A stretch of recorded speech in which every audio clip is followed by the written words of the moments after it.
Good evening. I call to order this meeting of the Blair Mayor and City Council. I'm Mindy Rupp, the Mayor of Blair, and I'm pleased that you have joined us this evening. Can you tell I have this memorized? It's a public meeting, and you are part of the process. So I do want you to share your thoughts, and I encourage you to participate and ask questions. I will do everything that I can to make sure that your voice is heard. I want you to be as comfortable as possible. We do have several rules to help us proceed with this meeting, and I ask that you please keep them in mind. Please turn off your cell phones. If you need to take a call, step outside the chamber. When you wish to speak, simply raise your hand, and I will call you forward to the podium. Brenda Wheeler, our city clerk, must record who you are, so please state your name, state your last name, spell your last name, and state your address. Keep your remarks brief, about 3 minutes, so that others have the opportunity to speak.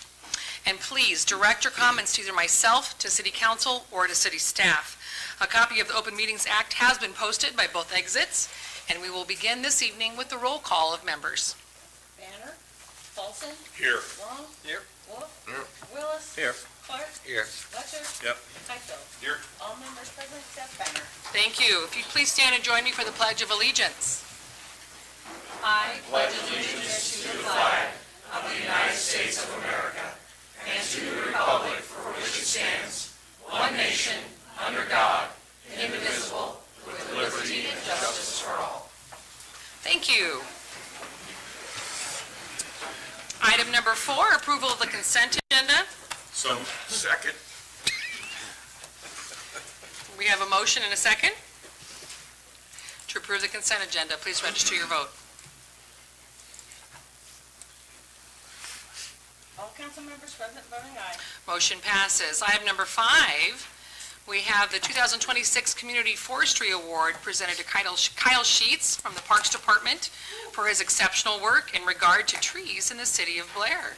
And I believe we have someone here to present.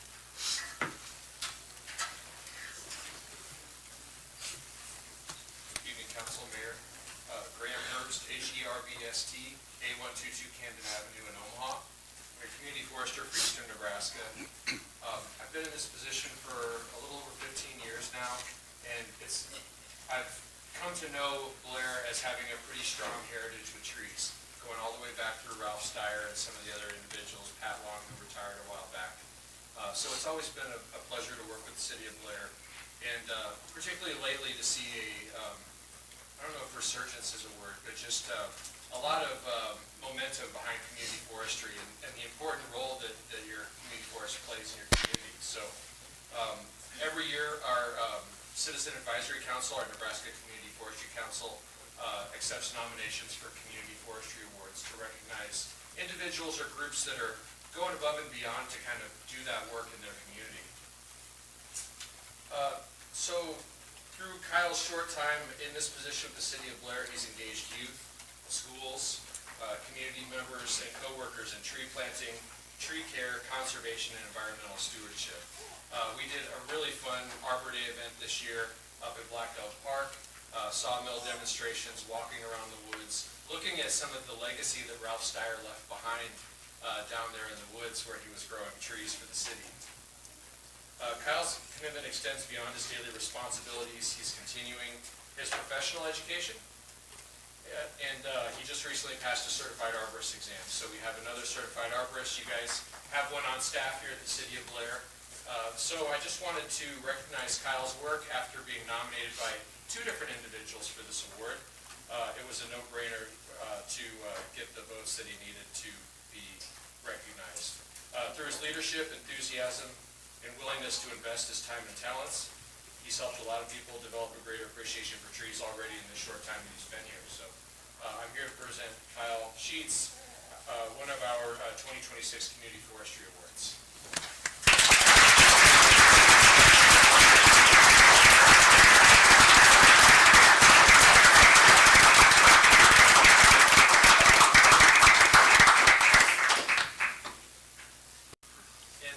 Thanks to all of you for supporting the Parks Department and their efforts along the way. I look forward to continuing to collaborate. Kyle doesn't have anything to say, I think. So thank you very much. Thank you. Thank you. Thank you. Thanks so much. Thank you. Thank you. And congratulations to you, Kyle. Thank you for your commitment to our community. Item number 6, We have the swearing in and badge pinning for new Blair police officers Ryan Eddy and Jackson Radloff. Chief Kinsey. Evening, Mayor, Council. Just a couple of quick words about our newest officers, Jackson Radloff and Ryan Eddy. Many of you already know Jackson. He's been in law enforcement for about 7 years, and like Groundhog Day, he's back. But he's back to stay. And Ryan came from Yankton, South Dakota Police Department. He was there for 4 years. His wife is in residency at the Med Center. She's graduated with her MD and is in residency, so she's not here tonight to participate in the badge meeting, and she's a rookie as well, so working all kinds of hours. But unless I have any objections, I'm going to swear these guys in.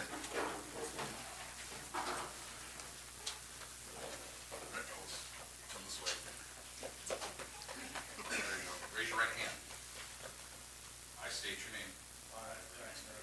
Do solemnly swear that I will support and defend the Constitution of the United States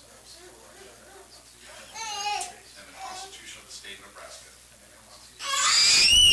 and the ordinance of the City of Blair, Nebraska, against all enemies, foreign and domestic, and perform faithfully and impartially the duties of a police officer according to law and to the best of my ability. So help me God.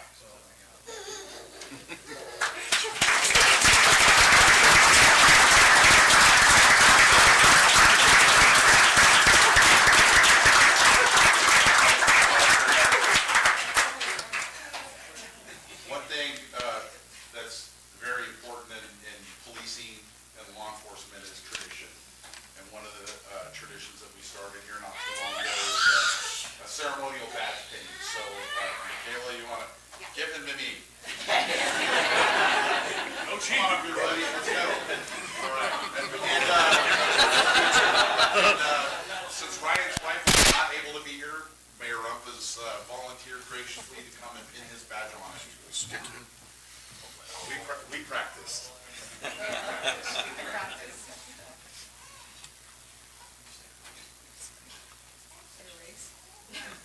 I don't know.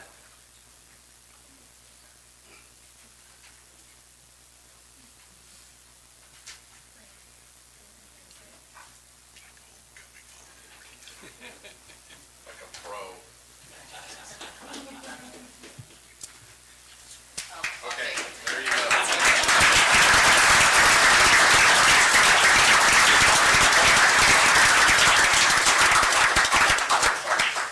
Thanks. And one thing, Pastor Amy has just a couple of quick words for you. Yes, I'd like to present you with our chaplain coin, and on the front, there's a Bible verse from Psalm 3:3. You, O Lord, are a shield around me. And then in the middle of the shield, there's the intersection of the cross, and within the line that we stand in support of you, in service of you and your families and our community. And on the back, there's a picture of St. Michael, the archangel, and he's the patron saint of law enforcement. And there's two petitions from the prayer to St. Michael: defend us in battle and be our protection. So on behalf of you and all our law enforcement in Blair and our county, we pray that the Lord be a shield around you and protect you and defend you. Amen.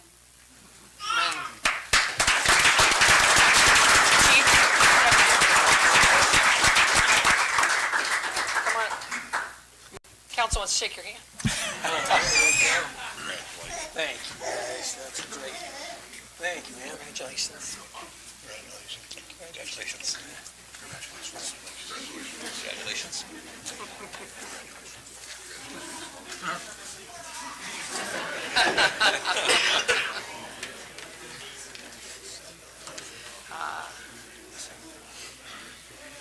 Sure. Item number 7, consider resolution 2026-93, approving Trayton Jones, Isaac Opataya, Mason Mann, Jesse Hartline, Riley Stanley, and Jamie Bussin as new members of the Blair Volunteer Fire Department. Chief Ayton.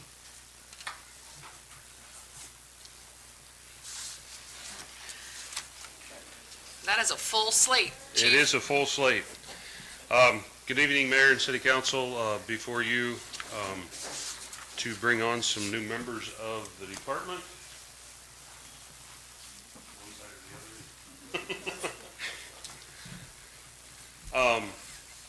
These folks have completed all their prerequisites for joining the department, their physical agility, their written tests, and their physicals and everything. We are gracious to have some more volunteers step forward to help us. And we're getting fuller. We're a long ways from being full, but every bit helps. So I guess we got Mason Mann on the end, Trayton Jones, Jesse Hartline, Riley Stanley, Jamie Bussin, and Isaac Opataya.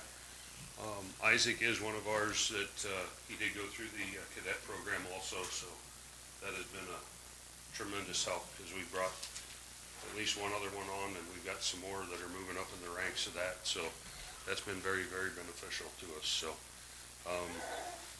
with your vote, hopefully we got some new members to assist us.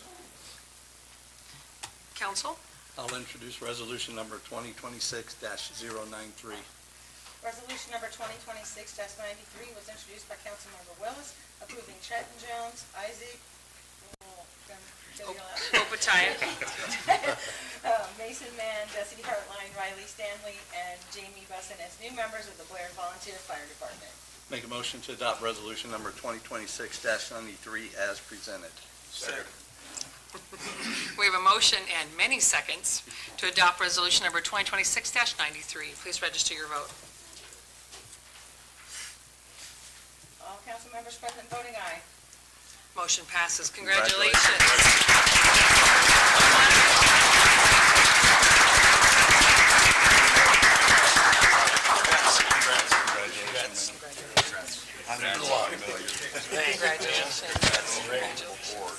You guys just line up right here. Congrats to you.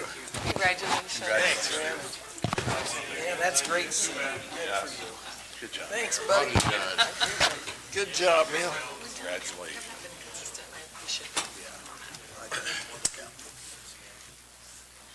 All right.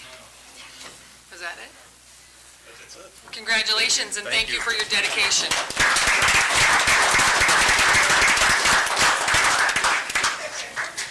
Item number 8, I'll open a public hearing to consider amendment to the City of Blair zoning regulations, Article 8, Section 801.04, exceptions, changing exception 19 from rental and lease establishments outside storage provided. However, no rental or lease establishments for construction equipment shall be allowed. 2, rental and leasing establishments outside and inside storage to align with the definition in Chapter 3.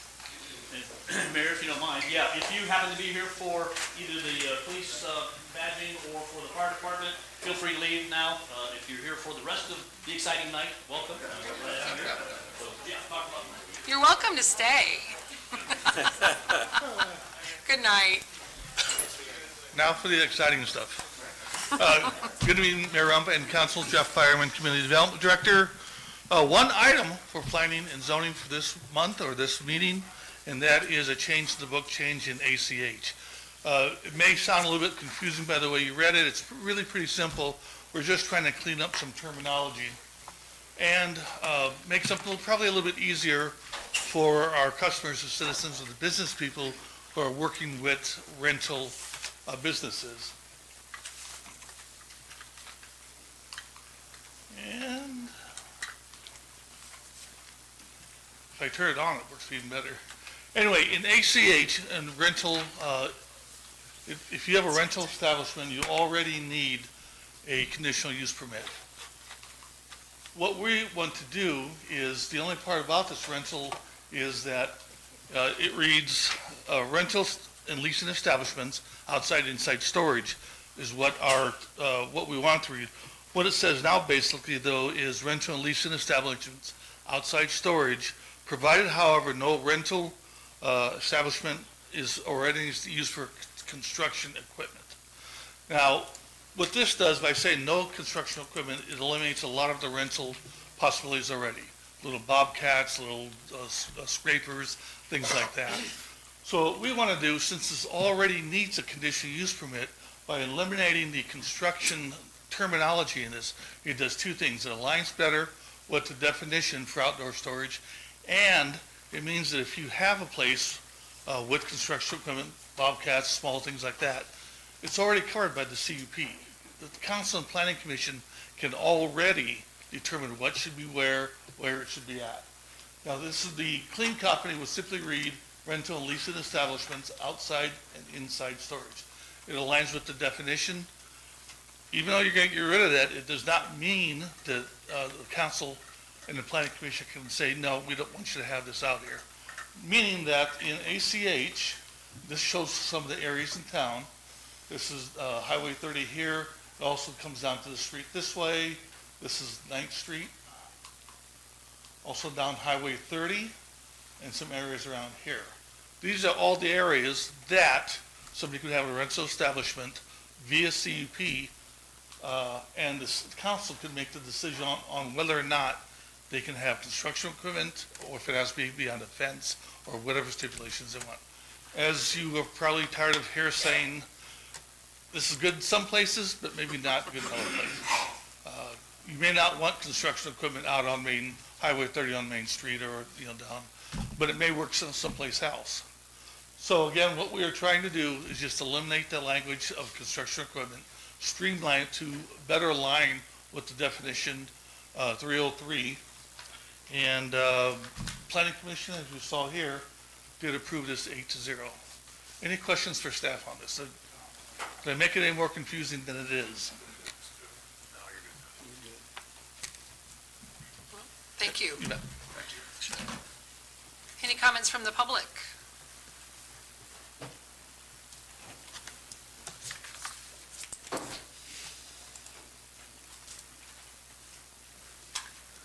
Hi, Christina Barta, 12861 Candy Road, 26, Will you spell your last name? B-A-R-T-A. Thank you. All right, so I just wanted a little bit of clarification. So construction equipment comes in a lot of sizes, including some really big, heavy equipment type of things. So I was wondering if there's limitations on what the definition of a construction equipment that's appropriate in the ACH zoning would be. So, large pieces of equipment that you'd normally see in industrial zoned areas need to be hauled in on sometimes oversized loads. They generate a lot of diesel exhaust, there's vibration, different things like that associated. And I know CUPs, they have to apply for CUPs one way or the other, but I was just wondering if there's limits on, I guess I want a clear definition of what exactly construction equipment means. If, the big stuff, the really big stuff, also is included in being able to be in the ACH zone. That was my only question. Thank you. Thank you. Thank you. I can answer that. Great. This would be covered under the special, under the CUP also. When the applicant applies for the conditional use permit, I suppose first questions would be, what are we going to have out there? What are you going to have out there? What kind of equipment? Are you going to have construction equipment? If so, how big and stuff like that. There's already an industrial rental place in town, MCM, out on Grant Street that deals in the big stuff. They don't do small commercial stuff. There is a possibility that somebody could come in and say, yeah, I want to have a big bulldozer. Well, that's just not going to work if the council and plan commission decides. So again, part of the conditional use process is find out what they're going to do, where it's going to go at, and work from there. Thank you. And it's a good question. Any other comments or questions from the public? Having none, I will close the public hearing. How would council like to proceed?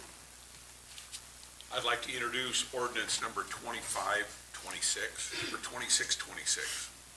An ordinance to amend the Blair City zoning regulations, Article 8, amending Section 80104, exceptions 19, in regular rental and leasing establishments, repealing all ordinance, partial ordinance conflict herewith, and providing when the source will be full force and effect and published in pamphlet form. I move the statutory rule regarding reading on 3 different days be suspended for consideration of said ordinance. Second. Question. The question before the council is, shall the statutory rule requiring reading on 3 different days be suspended? Please register your vote.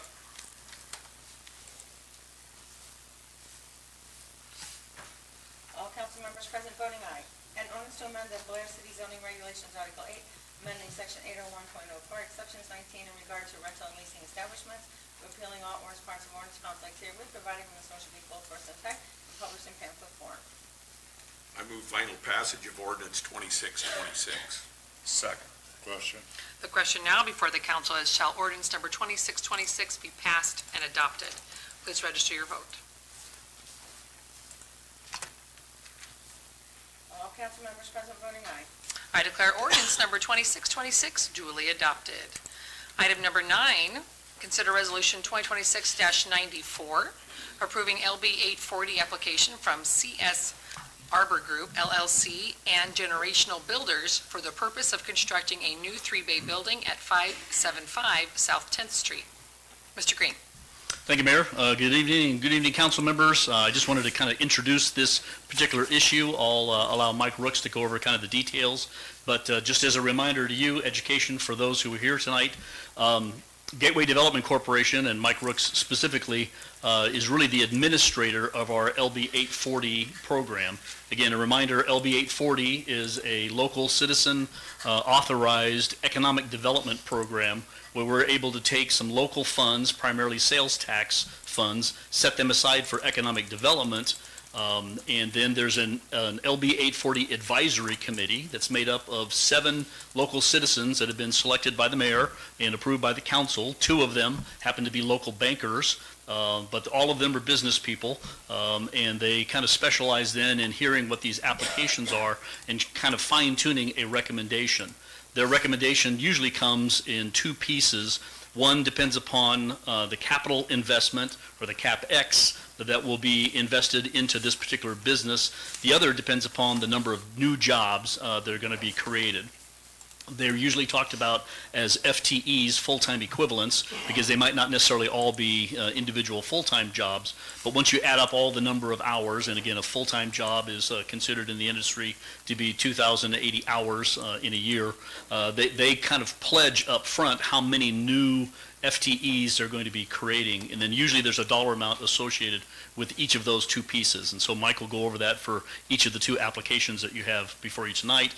On the job creation side, we model what the state requires, and that is, if granted by you, they would have 12 months to get that number of jobs in place, and then they have to maintain those for 36 months or 3 years. And one of the things Mike does in Gateway Development Corporation oversees is a quarterly audit for all of the different businesses that have an LB 840 loan. And again, they're considered to be a loan until they've maintained that 3 years, and then that loan is forgivable and is just a grant. The piece that's tied to the capital investment usually is a grant up front, but there are times where the decision's made to loan them that money either at 0 interest or some kind of a low interest payment. So there's a lot of flexibility there. The recommendation from the LB 840 Advisory Committee then goes to the Finance Committee. Finance Committee ultimately will be making the recommendation to you tonight. So that's kind of the structure of what we're looking at, and I'll turn it over to Mike to go over the details of the 2 applications.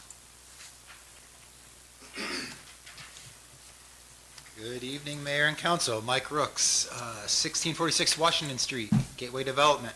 Our first application was submitted jointly by CS Arbor Group LLC and Generational Builders. They were requesting funding to construct a new 3-bay building on 10th Street. The property they just purchased, you guys, I know, less than 3 months ago, worked with them on that. After reviewing the project costs, proposed employment, and the standards of LB 840, the committee approved a recommendation of $33,000 for this project.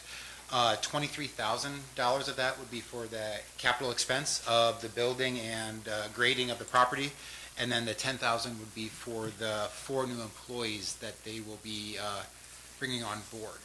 And with that, I'm going to turn it over to Kurt so he can tell you a little bit more about the project. And I'm happy to answer questions, and so is Kurt. Thank you.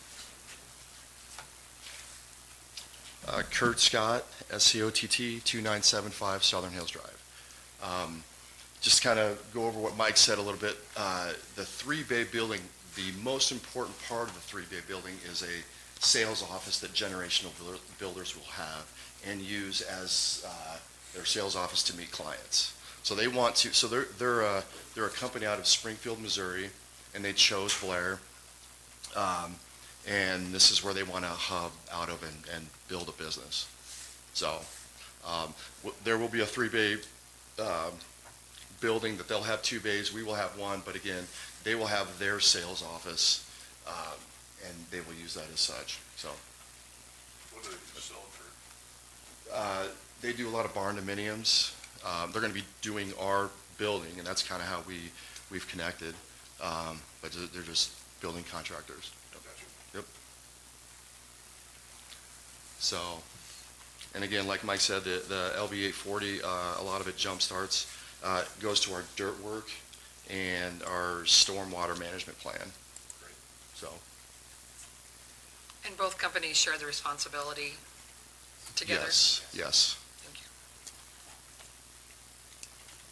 Any other questions for Mr. Scott? Thank you. Any comments from the public? Having none, Finance Committee? We did discuss it. Sounds like a good opportunity. It's a good place to set up shop, and so we are for the LB 840 request for the $33,000. There's no other questions. I would like to introduce Resolution 2026-94.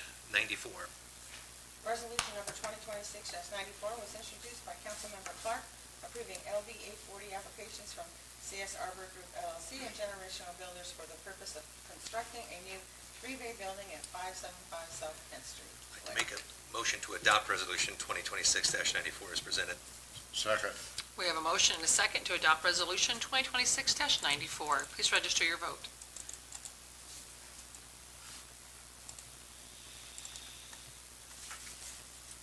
All council members present voting aye. Motion passes. Item number 10, consider Resolution 2026-95, approving LB 840 application from Hinton Works LLC for the purpose of expanding operations of a rock crushing and recycling business at a new industrial site located on Tax Lot 67 in Section 19, Township 18, Range 12, Washington County, Nebraska. Mr. Rooks? Hello again. So our second application is for Hinton Works, as Mayor Rump just stated. They came forward requesting funds to support the acquisition and development of a new industrial site here in Blair for his rock crushing facility.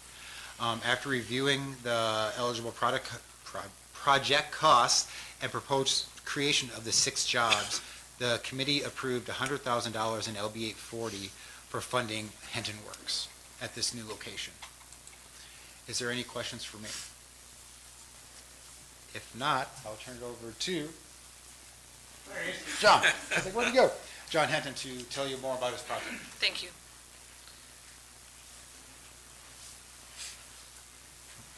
Hi there, John Henton, 9505 County Road 29, Henton. I'm requesting the money. What I've done is split my company. I've split off the rock crushing portion of my company because it's growing at a pretty fast rate. So in starting the new business, I'm going to need a new location here in the pretty near future. I'm outgrowing where I'm at. So I wanted to look for an industrial site. I found one. I have a handshake agreement with Mr. Odell on that piece of property that if I can get things put together and I can financially make it fly, I can purchase it from him. So that is what I've got in mind. It's got good highway access off the paved road. I don't know if you guys know where the property is. But I think staff's going to put it up. it's just south of the calcium products, the new calcium products. And it should be a pretty good location. It's zoned correctly. As far as my state permits and all the permits that I have, they will fit there as well. So I want to maintain the permits that I have until I can get totally moved, which will take a bit. Then after that, I will try to set up operation down there and work my way through that. Any other questions? I got a question for him. So you're moving it from the Highway 30 to the Highway 75 location. You're gonna keep the borrow pit down on the others? Yes, on your Highway because, 30s? yeah, I will probably keep the borrow pit permit because that is good through 35. Okay, And that will still be useful, although it'll be scaled back. good, thank you. Yep. Good question. Any other questions? John, do you anticipate doing any rock crushing still at the Highway 30 or all later? I would probably, they're not easy to move, so probably very little. I would imagine once I get moved down that direction, that would be where it would stay. Would you stay contained in the area, is that the outline there in yellow? Yes, To the right of the road going into, that's into Cargill? yes. And this is the new calcium products plant going in here to the north. That piece is to the south. Okay. Any room for growth? It's a little small, but it's bigger than what I have now, so. Yeah, it's, Any other questions for Mr. Heath? No? Thank you. Thank you. thank you. Any comments from the public?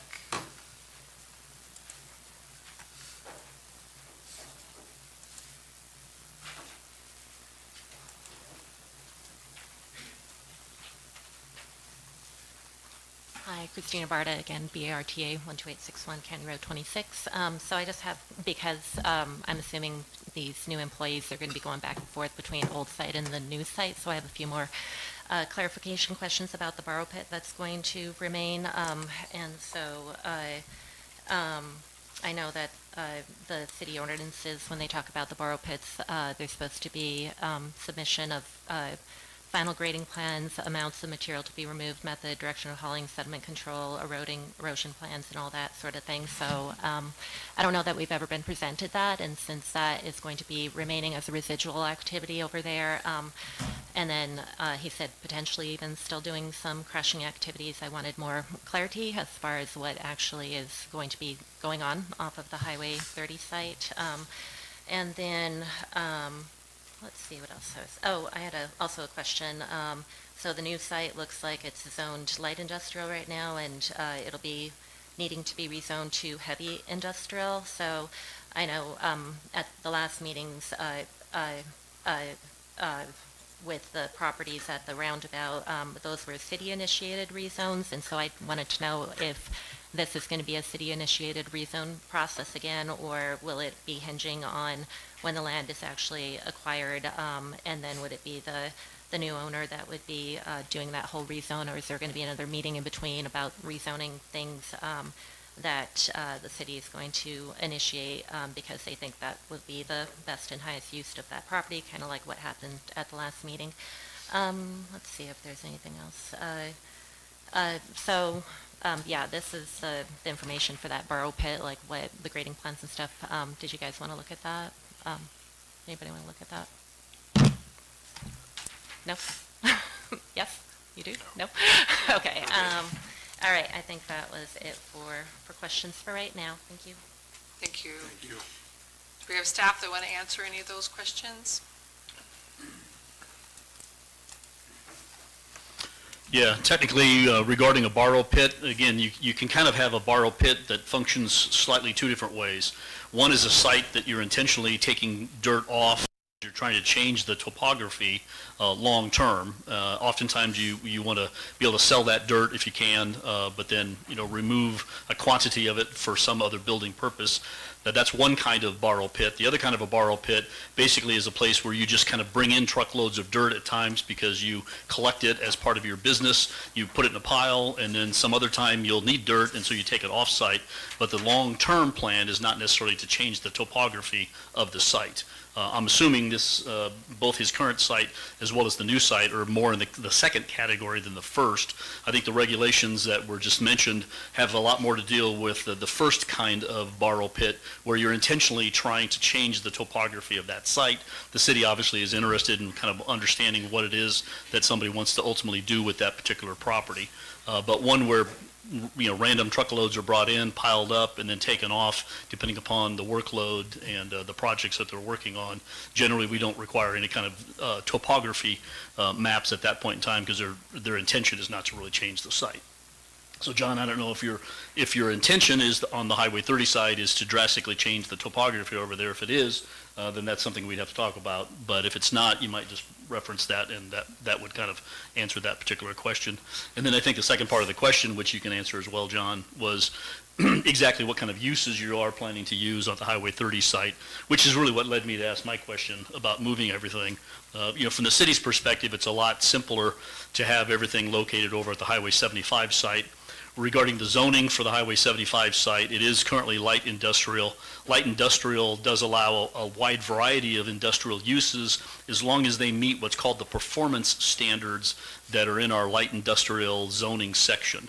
And so far with our conversations with Hinton Works, they feel like they're going to be able to meet those light industrial performance standards. And so therefore, one of the benefits of going over there is that it's a use by right. As long as they can meet those performance standards, they don't need a conditional use permit. They're just allowed to be there.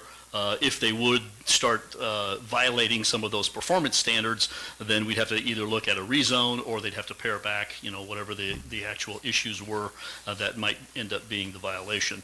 The performance standards cover a wide variety of things, dust, noise, things like that. But keep in mind, it is industrial, and so there's anticipated to be a certain level of all of those issues, vibrations, noise, traffic, some things like that.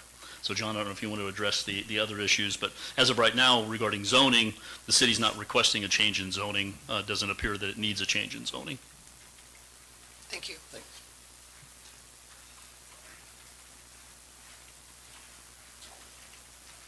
On the Highway 30 site, I currently have a SWIP permit and an industrial runoff water permit through the state of Nebraska. I also have a silt basin that controls all my silt and runoff. The operations there would still continue, Hinton trenching would still continue at the Highway 30 site, but it would be mostly the rock crushing that would move to the new site. Thank you. Topography changes, you planning much over there on Highway 30? Not a ton, no. The dirt comes in, it goes out. Like you said, we run long on a job and pile it up, and we run short and we take it away. So it's a staging area basically. Any other questions? Thank you. Thank you. Any other comments from the public?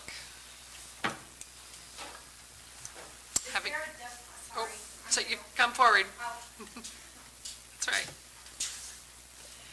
State your name and spell your last name and state your address. Krenda Rodis, R-O-D-I-S, Okay. 1151 Westridge Drive. Okay? I guess, forgive my participation in No. formalities. No worries. I was just curious what the definition of recycling would be and what the natural process, is there harmful agents, I guess, of the business that would change the value of the land or anything like that? Just, Thank you. Mr. Hinton, you want to address that? I'm assuming you're meaning the new site. with it, I was just curious because he said it was a recycling. Right, it's concrete recycling. Basically, we take large chunks of concrete and crush it into usable material. And we need, the permits that are in order with that are air quality permits through the state and runoff permits. And I already have the air quality permits, and I'd have to get new runoff permits for that site. And I'd have to build a retention pond and those things to handle the runoff. Basically, it's just settlement basin and the clean air state air quality permits. So it's like machine and not chemical? Correct. Okay. Right. Thank you. Finance Committee. Yes, we did meet on this, and it's a very worthwhile project, and I think it's people to work and moving rock crushing to a different location. So with that, I'll introduce Resolution 2026-095. Resolution number 2026-095 was introduced by Councilmember Wolf, approving LB 840 application for Hinton Works LLC for the purpose of expanding operations of rock crushing and recycling business at a new industrial site located at Tax Lot 67 in Section 19, Township 18, Range 12, Washington County, Nebraska. I'll make a motion to adopt Resolution 2026-095 as presented. Second. We have a motion and a second to adopt resolution number 2026-95. Please register your vote. All council members present voting aye. Motion passes. Item number 11, consider approval of the preliminary budget for fiscal year 2026 and 2027 and authorize the publication of the budget hearing on September 8th, 2026. Mr. Green. Thank you, Mayor. David Scott's up here too to help answer any technical questions that may come up because of the budget. Just a little reminder of kind of where we've been, and for the sake of the audience, we've been talking a lot about details of the budget going all the way back now to the very end of June when we had our budget workshop. In recent days, I believe different elements of staff have met with the Police and Fire Committee. We've met with the Water and Sewer Committee, met with the Finance Committee to kind of go over some of these fine details. So we will not be spending as much time on all of the details of the budget tonight as we have in some of those other previous meetings, just to kind of keep things moving forward. Would remind the citizens as well that if you're interested in looking up some of this information, both everything's posted in Spark, if you would went to the website and found that, but it is also on just the regular website as well. If you go to the City of Blair's website and just type in budget, it will lead you to this particular page, and you can look at this information. We've had draft information that was presented to you at that very first workshop at the end of June. This is now being titled kind of our proposed budget. So it is a budget that's balanced. It is a budget that would be allowed by state statute and allowed by the law, so we're abiding with everything. We'll talk a lot more about this in just a few minutes, but the way it's configured right now, you would be attending for the very first time the postcard meeting. And we'll talk a little bit about that. It's getting more and more challenging to try to not go to that meeting, primarily for the public safety side. You'd made decisions in the past to buy some equipment, fire truck equipment, radio equipment, other equipment for the police department. Everything that was purchased in the last 2 fiscal years using that public safety bond now has to be paid for. And it has to be paid for by property tax, and therefore the tax taking is a little higher than what we've tried to do over the last few years. But again, you have to pay these bonds back. They are 10-year bonds once they would be retired. If there isn't any other current equipment that's being purchased, then obviously that levy would go down at that particular time.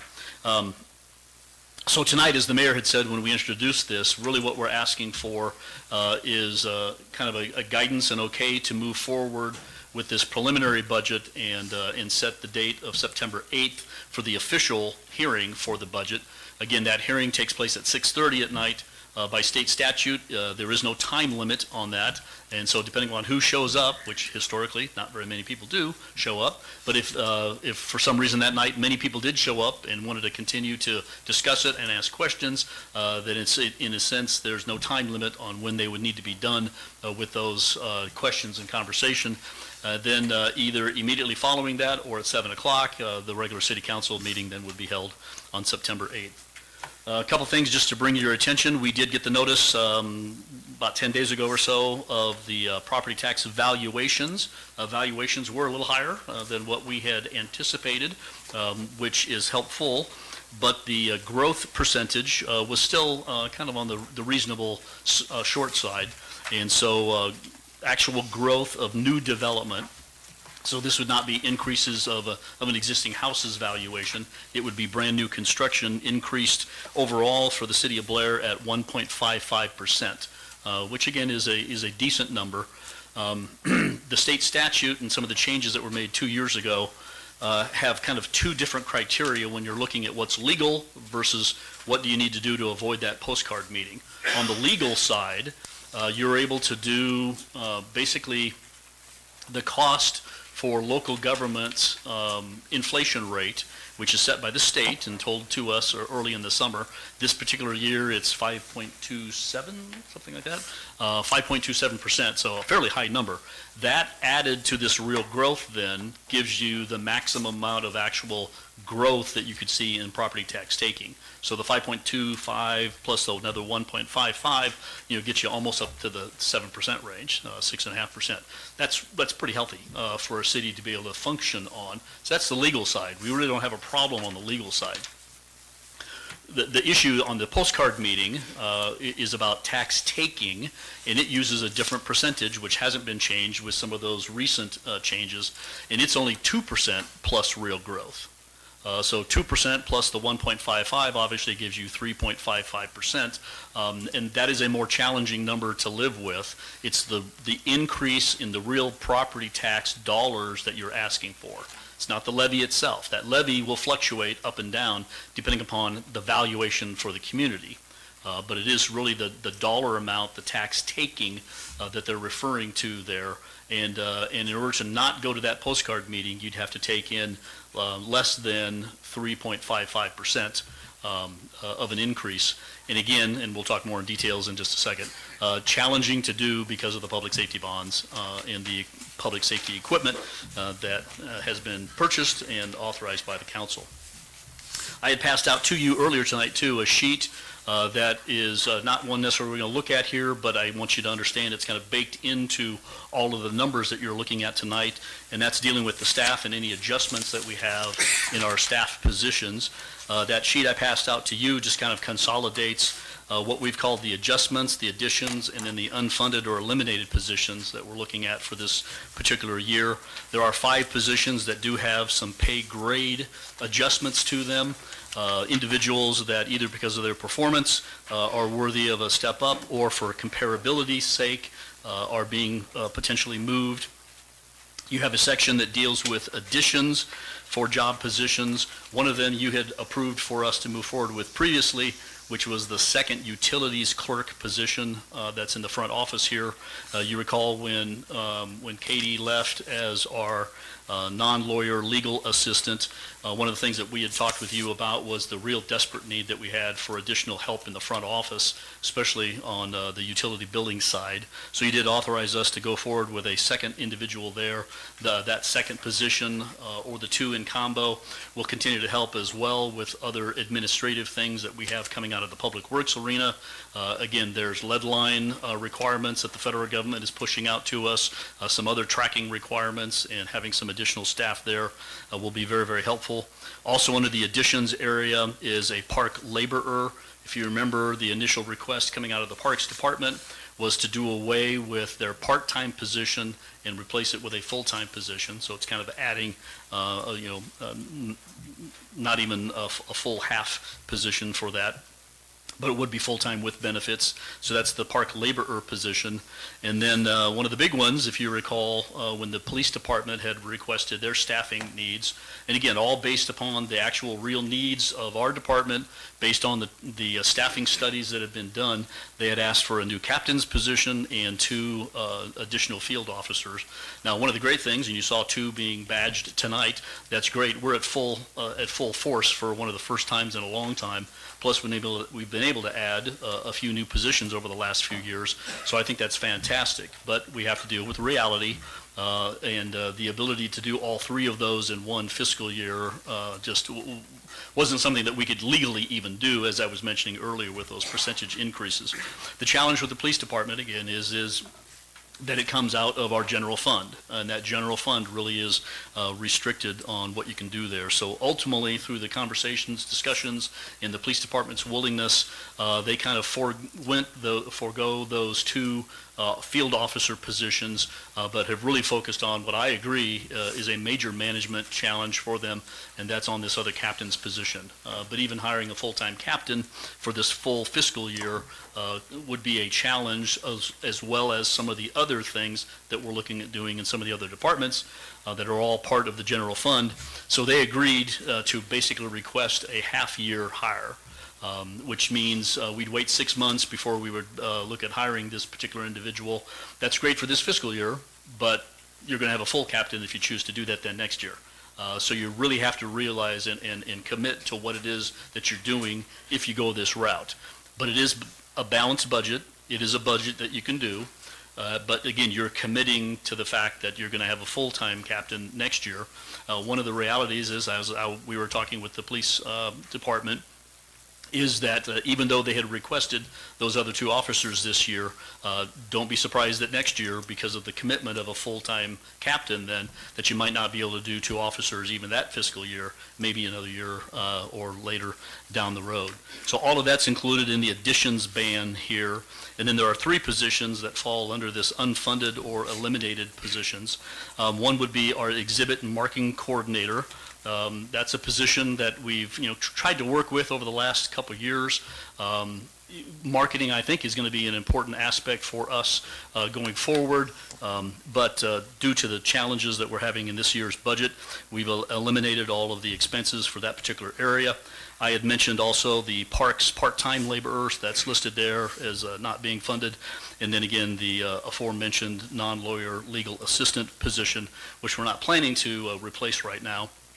We obviously have our city attorney, and Brenda has been picking up with some of the other paperwork as well as some of the deputies for some of the other things that the non-lawyer position helped us with in the past. And so we're planning this year to spend those resources in some other areas that probably are more important for us going forward. Talking a little bit then about the levies itself, and Aaron, why don't you bring up number 3 here, or so 02, the levy history, sorry. The third one, but 02. Got to remember 00 is in there. All right, so this is a chart that we've looked at it several times. One of the key things to me is it shows a history of the city's valuations, the actual growth in those valuations, then stay down towards the bottom, and you're fine right there.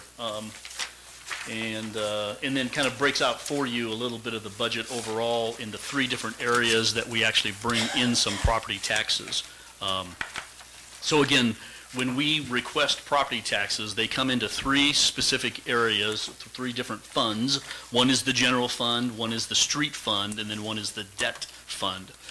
And we have the ability to kind of maneuver those dollars around a little bit. Ultimately, that 2% plus real growth limit is on the total dollar amount that you'll be taking in. But to start with the debt fund, whatever we happen to have as needs to pay off that debt, you have to bring in that amount of money. You've pledged when you borrow that money that it would be general obligation revenue that you would use to pay those bonds off. You have to raise that dollar amount. And again, because of the public safety bonds that we've issued over the last 2 years, we now have a lot more revenue that we need to bring in that particular area. You'll notice the blue bar down here. Again, going back to the valuations, that's a positive thing that the city's valuation went up 9%. A lot of that's because of new construction, but a lot of it's also because of just the increased valuations of people's homes. No one likes that. No one likes to pay more real dollars simply because the valuation of their house went up. So we always try to do a balance and tap into more of the real growth value that we've seen. And over the last, I'd say, 4 or 5 years, we've seen some really pretty good growth in town. You'll notice in the column here that talks about debt, that our recommendation to bring in sufficient revenue to pay off those debt payments this year is going from the current year's about 4.5 cents in the debt fund to 6.7. Now that seems like fairly small numbers, but percentage-wise, that's a pretty hefty increase, especially when the valuation itself is going up 9%. But that's all necessary, and you can see when you look in the debt fund area itself, it's because of those bond payments, and those bond payments are coming from the public safety equipment. We have a truck that's being delivered this year, a fire truck, that we had borrowed some of those funds for. We bought a truck that a couple years ago we weren't necessarily planning on, an equipment truck. It was a great purchase and a great opportunity for us to buy something, but that you got to pay those things back. We also had the equipment that was purchased by the police department. So I think all very good reasons why we did what we did, but you've got to pay the piper eventually. You'll notice that the amount of dollar amount going into the general fund, the levy has dropped substantially. But again, keep in mind it's reflective of a much higher value as well. So you can see in the budget that the amount of property tax funds going into the general fund has increased slightly. And then finally, the street fund, is roughly about the same as it's been here recently. Again, there's some bonds that potentially are in the street funds, but as we get to the street fund area, I'll talk a little bit more about that. There's a couple projects that if you choose to go forward with eventually, that dollar amount may get stretched more and more in the coming years. So you've got several long-term commitments that you're going to be making here. Finally, the other thing I want to mention before we start looking at some of the details, and especially go back to the postcard meeting, is, and it's really important for you, but also for the audience to understand this, that just because you have money in the budget doesn't mean you're committing right now to spend that money. But you can't spend it in the future. You can't make that determination to do that if it's not in the budget in the first place.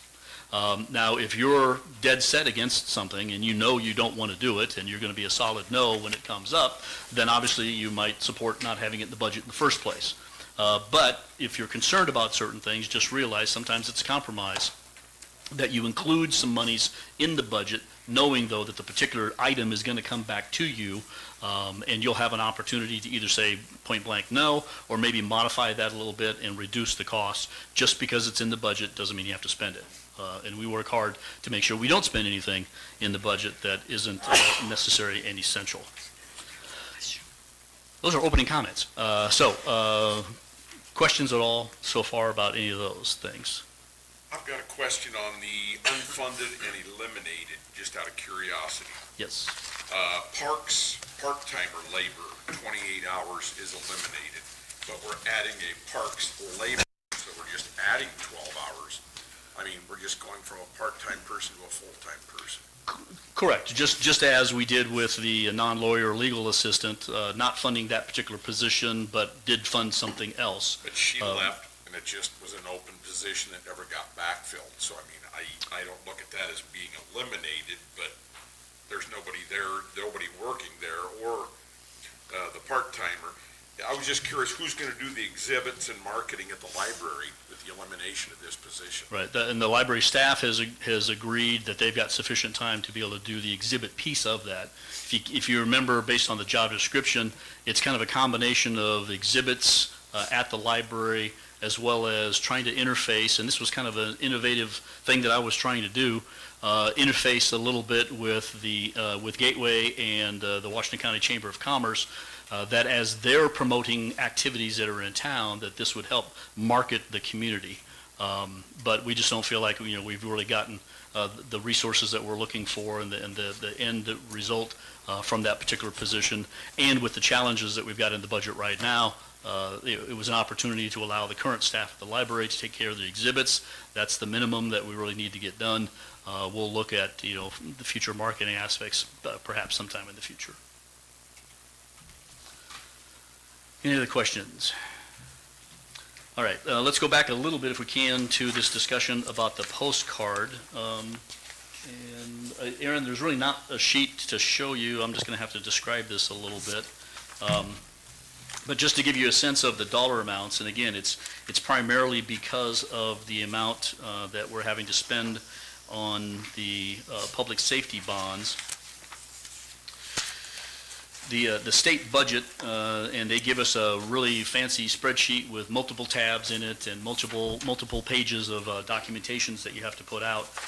Again, I'd mentioned the two different things, the legal requirement that we have and then the postcard requirement that we have. We do meet the legal requirement. In fact, we've got an additional $112,000 that you could spend if you wanted to, or not spend.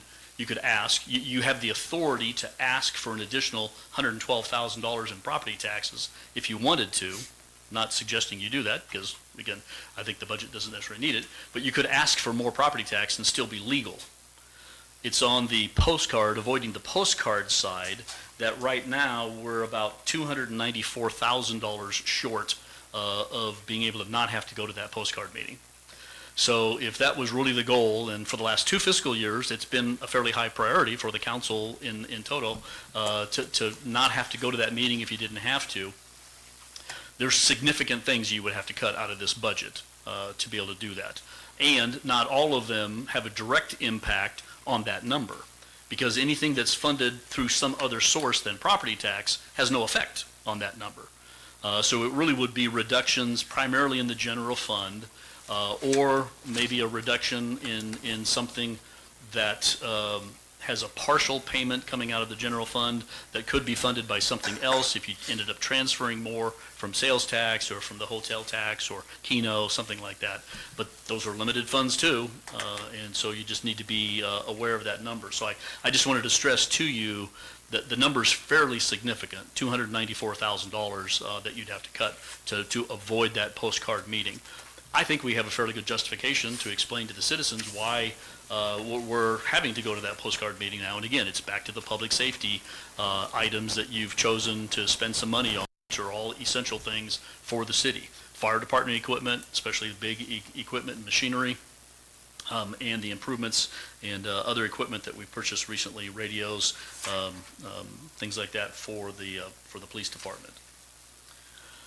Any questions on that postcard meeting? Also keep in mind, state statute was changed this last legislative session, but not implemented this current fiscal year, so it'll get implemented next year, where my understanding is every taxing entity now has to go to that meeting, and in fact, the meeting is going to be held earlier in the budget process, even before you know what your new valuation is going to be, even before you're able to really establish what a decent budget is going to be, and everyone has to present at that point in time, which is not much different than what we're doing right now.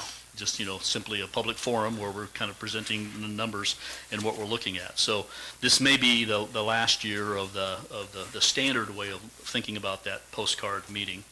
But unless you're prepared to make some significant reductions, again, I don't see how you would avoid that meeting. Who has to go to this meeting? Great question. It's basically one staff member who's going to be doing the presentation, very similar to what we're doing right now on what you're needing. David. The lucky guy going to be, yeah. Yeah, it's your last night. Some lucky staff, they haven't said it yet.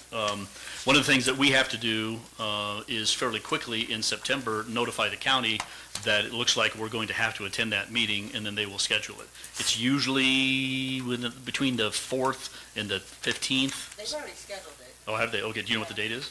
It's, Dave, is it 7? It's like the 14th. I don't know. I can't remember. Some other taxing units already informed them that they probably said it, but we have not And said it. yeah, and they may have notified us several months ago when that date was going to be. But it's in that first 2 weeks of September, because they want to try to have that meeting as quickly as state law allows them to have that meeting. So any questions on that?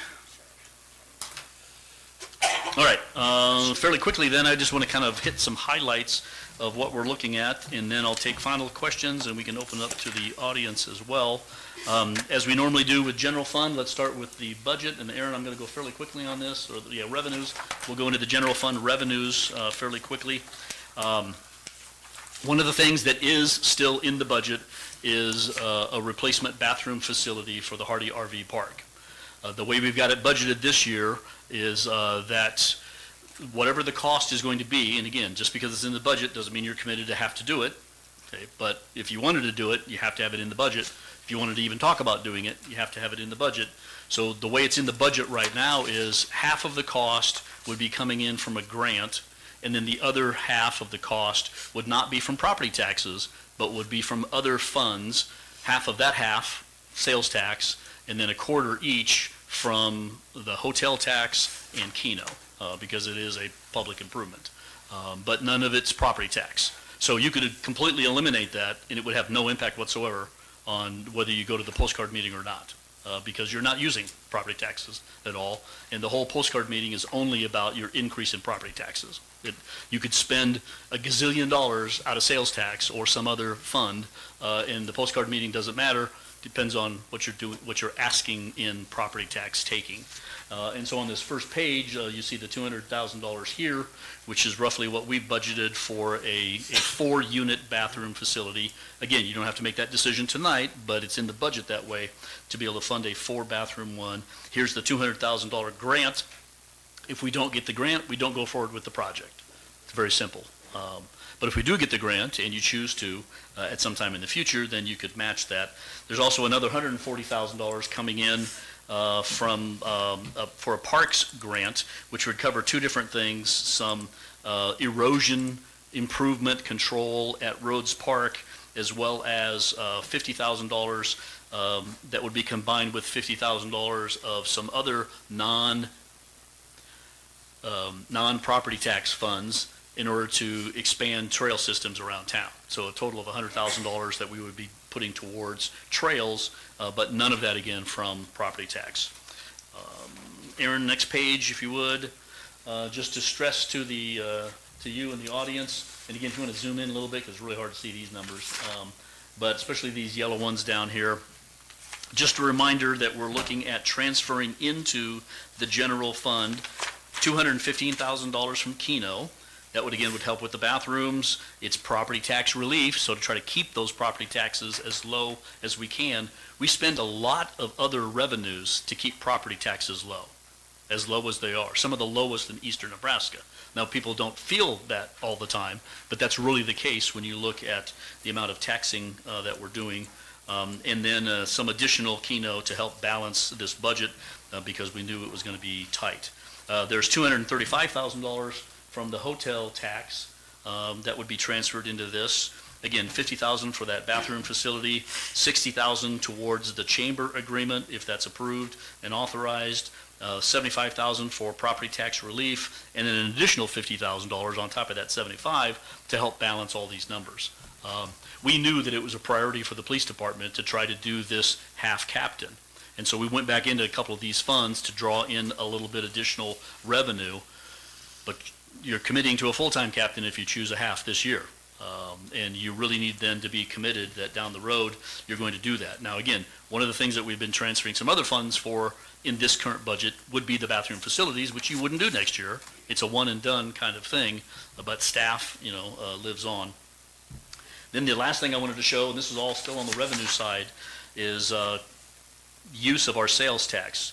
This budget shows $3.775 million in sales tax being brought into the general fund to help reduce property taxes.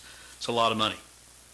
A lot of money. Now, again, we bring in a little over $4.5 million of sales tax each year. But if you had a downturn sometime in the future, and all of a sudden that sales tax was not, as flush as what we've been expecting, if you've been living off of that sales tax, it's going to hurt you sometime, and there may be some projects that you're not able to do sometime down the road.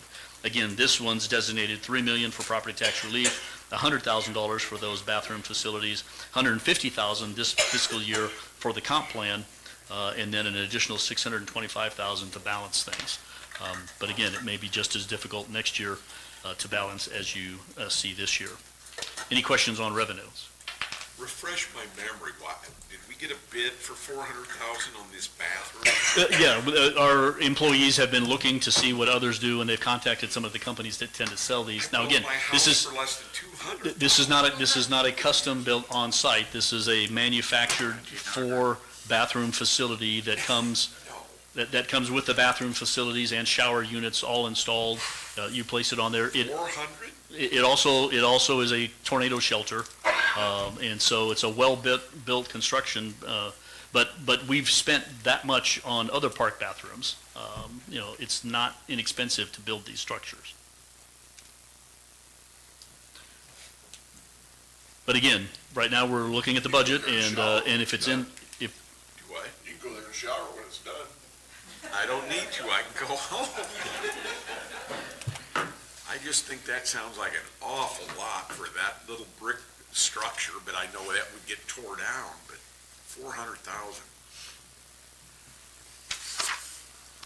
All right, any other questions on revenues for the general fund? Moving on real quick then to the police. So I'm not going to spend any time on the admin side of the general fund.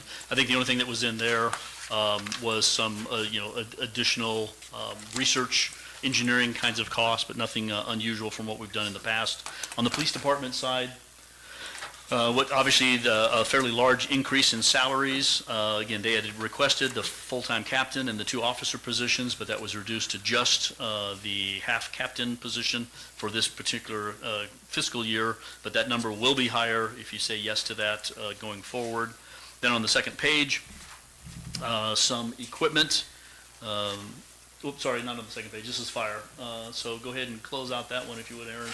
There's a little bit of other equipment. Again, like I said, we're not going to spend, unless you ask questions, a lot of time on the details. Police Fire Committee spent a lot of time looking at all the details of this.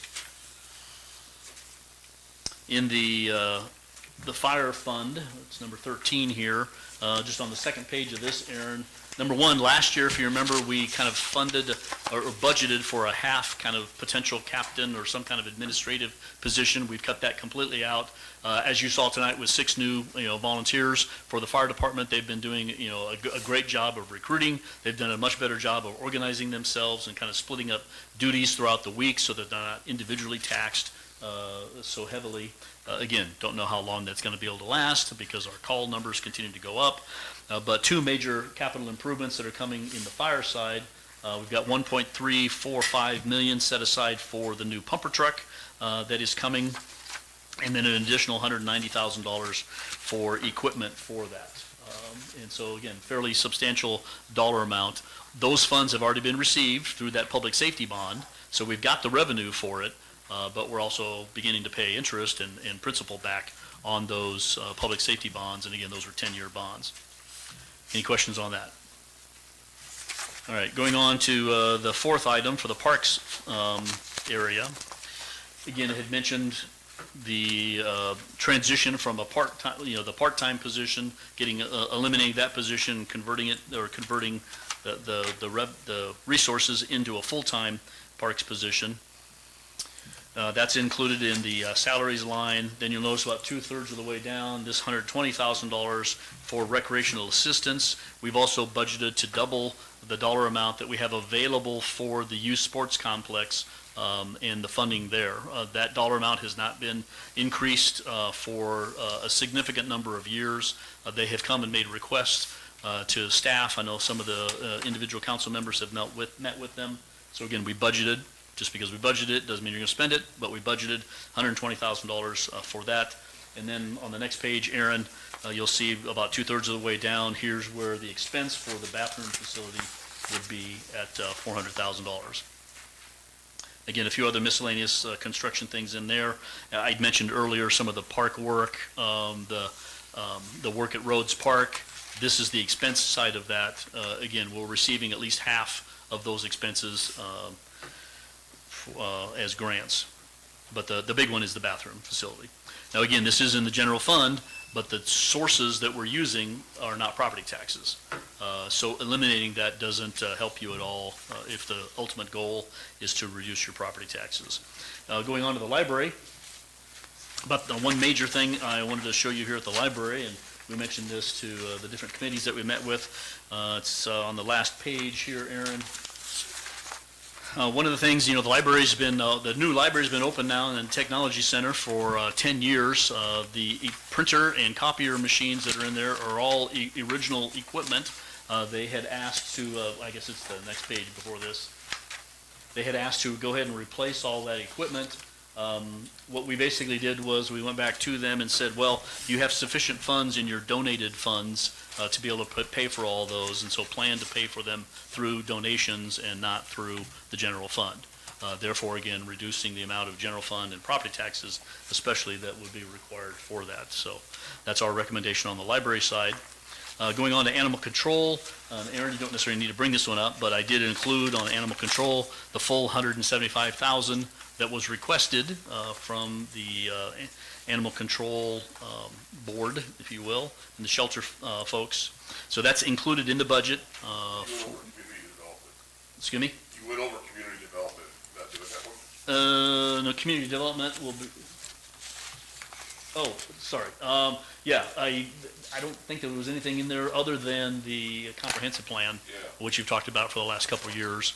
Same dollar amount's still been budgeted for that. If you recall, a selection had been made, but we were still in the negotiation stage. So are we actually going to do that in 27? That would still be the goal, to try to do it sometime. Now, again, you have a new community development director who will be coming roughly towards the end of September now. Once he's here and had a chance to get settled in a little bit, he may have discussions with the mayor and several of you and decide that trying to do that, or at least start it this fiscal year, may not be wise. Even if you started it, you probably wouldn't spend all those funds this particular fiscal year. So why do we have it in here? Just because you might.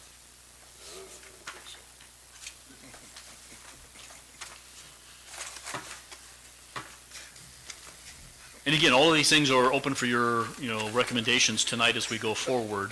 But this is the time where it becomes a collective decision on, do you want to exclude certain things or go forward, even though you may not do them, or you may not do them to that extent, but it's in the budget and gives you the capability of doing that. So even if we did it, we're not gonna do the 450,000 next year, right? It's just kinda like the captain, we could put half of it out there, the other half, put it 28. Yeah, now we were, I think it was sales tax again, that we'll look at here in a second. I think it was sales tax where that money was coming in, so it doesn't affect your property taxes at all. Well, it's still, Phil, it's still money. Doesn't matter where it comes from, it's money. Right, but you're gonna have that sales tax no matter what. The question is, how do you use it? Just because you have it in the sales. We didn't spend it. All right, over in the debt service fund, real quick, so we're jumping down a little bit, Aaron, to debt service, and on the second page, just wanted to highlight again for you here, what we're spending right now. And we had, some bonds that we've been paying for over the years anyway. Control. Excuse me? You went over animal control. You never finished it, did you? The only number I was talking about there was that 175,000, so. And then debt service here on this second page, really highlighting the debt service total dollar amount, which is the payment of the bonds. In debt service, you end up with a lot of different mixed uses. Some are assessment districts, which are general obligations by the city, but they're allocated then back out to those individual lots in those subdivisions. So payments should be coming in each year to help pay off those bonds. Sometimes they do, sometimes they don't, but we've been making those payments. Other are various purpose bonds that have been established over the years, but you'll notice that there was an increase from about 1.1 million to now almost 3 million, and that reflects the additional payments that are required because of the public safety bonds.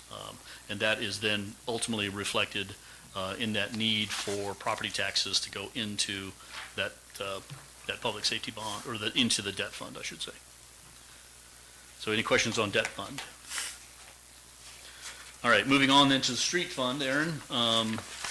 And we've talked extensively with the Transportation Committee and Finance Committee about street funds. The basic thing that I wanted to emphasize to you tonight is there's in the street budget some potential projects. But if you're going to do these projects, you're going to end up having to take out some additional bonds to be able to do those. Now, on the street side, instead of relying upon property tax, even though property taxes do come in, historically what we've done is we've issued bonds that are highway allocation revenue pledges. So you're pledging part of that annual highway allocation money that we get from the state every year. But that's limited, and oftentimes cities use those funds for maintenance. Now, historically, the city has transferred in sometimes $500,000 to $1 million into the street fund to help pay for special projects. When the South Bypass, the Hollow Road Bypass, was constructed, they purposely planned to pay for those short-term and ultimately pay them off through these highway allocation revenues. But again, if you commit too much of that, you don't have enough money for maintenance. And so my recommendation going forward is going to be that you try to set aside roughly enough money through sales tax as a transfer into the street fund to help pay for the payments for the Hollow Road Bypass. We're not quite able to do that this year. We've got $500,000, $500,000 going in there, but my guess is those payments are closer to $800,000 or $850,000 or more that we would want to try to cover if you're going to not tap into your highway allocation funds too much and therefore limit yourself on maintenance. So that's just something to be aware of. There are expenses in this budget like there are in water and wastewater, where if there's an assessment district that is done, yes, we have the money budgeted, but we'd get reimbursed by that through these bonds, and then ultimately it would assess those properties, and that's where all that funding comes from. So it's kind of a wash, but you have to represent the numbers. The real dollars are going to be in some of the projects, and the two projects, and Aaron, if you want to go to the next page, on this for the street fund, would be the Hollow Road project going west with the box culvert and then eventually 25th Street down to County Road 31 that would connect all the way down to Highway 30. Again, that's been something that the council has been considering over the last couple of years. Designs have been being done mainly because it was just a little additional money to be able to open up that whole corridor than just reconstructing the box culvert under traffic. This would allow for that access to be provided all the way down to through County Road 31 down to Highway 30, and then the box culvert could get reconstructed under closed traffic, saving some costs and time for doing that. So that's divided in two different areas.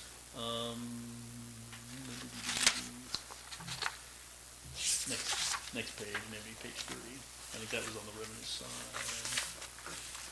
I don't have page numbers here, maybe page 4 even. Yeah, go on to page 4. So it's right here.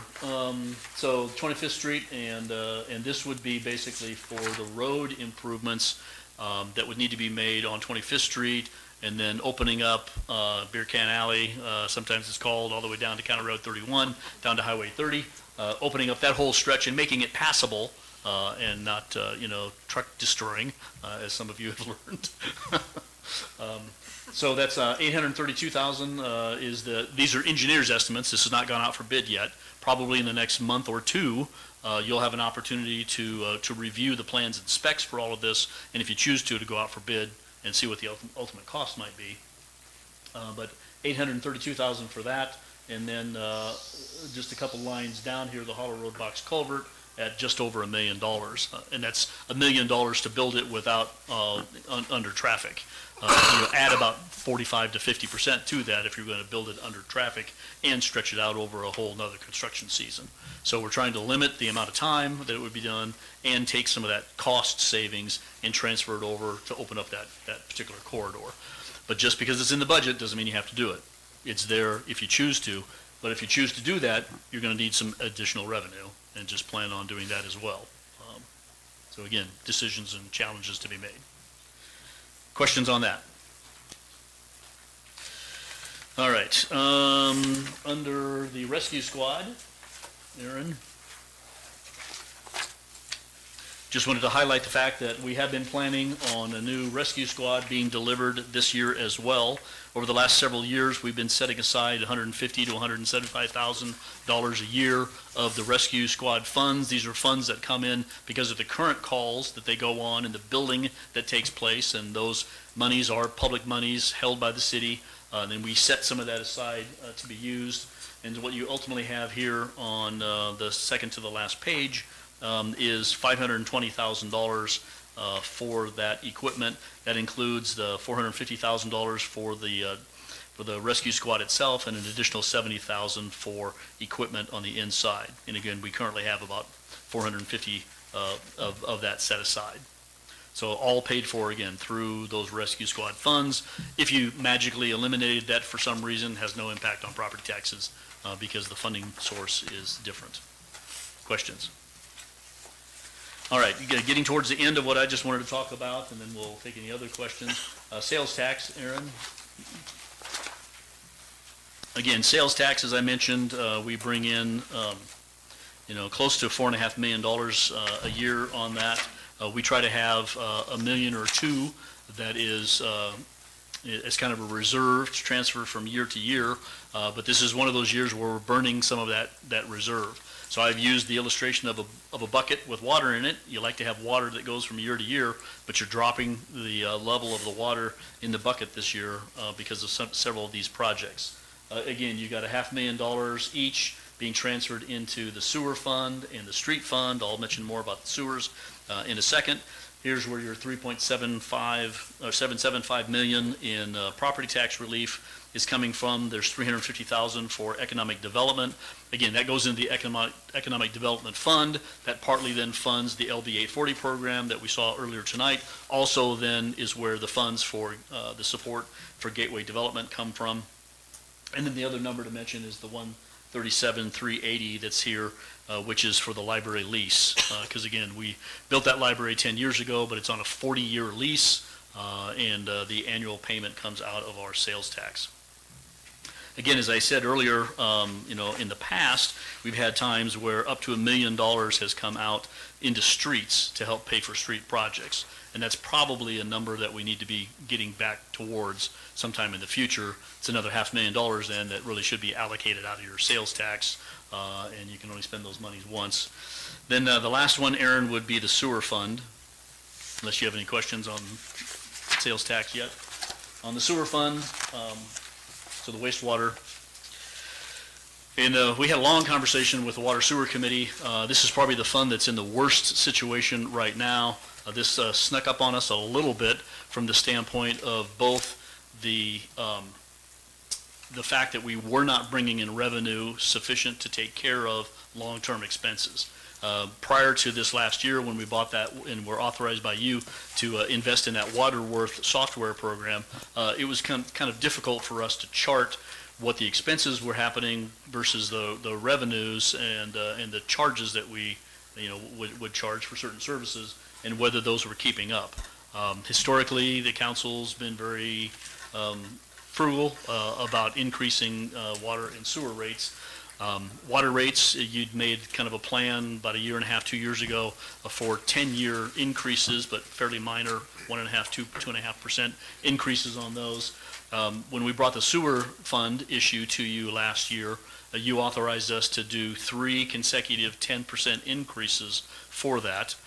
That was good because we knew we were beginning to face some issues. It took about half of the year, though, because of the transition with BSNA software and getting things up and running, and then having the water rate increase that we implemented in March of last year, or this year. So it wasn't until April of this year that we did the first 10% increase of those sewer rates.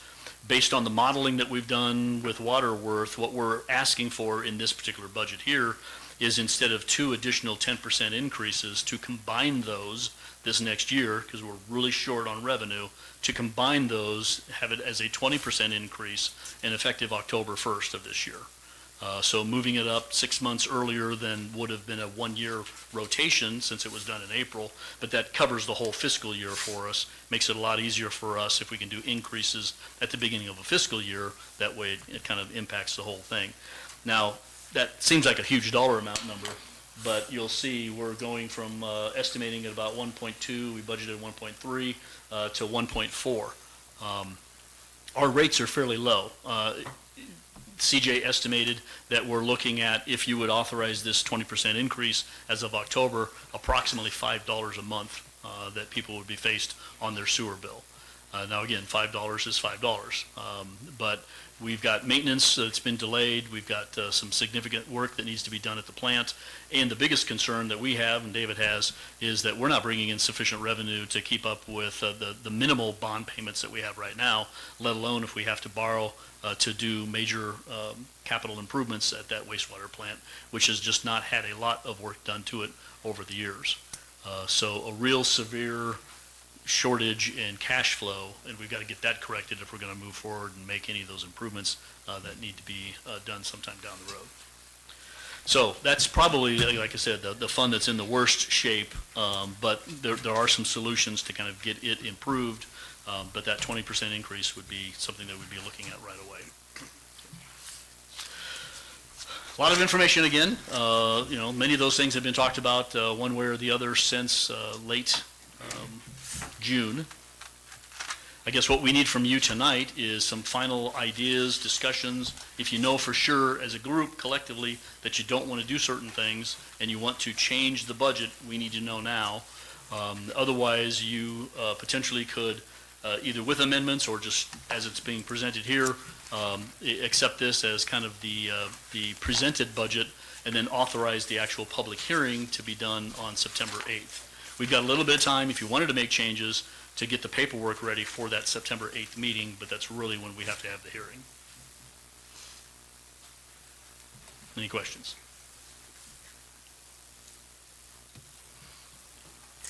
Nope, I'll say something.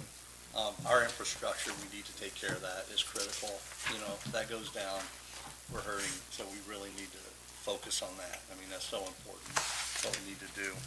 I'm going to agree with Councilmember Paulson on the bathrooms. I mean, it's needed to some extent. you know, we want to protect the people that are there. And I heard it was told that, said that, you know, people on the trail could use it as well.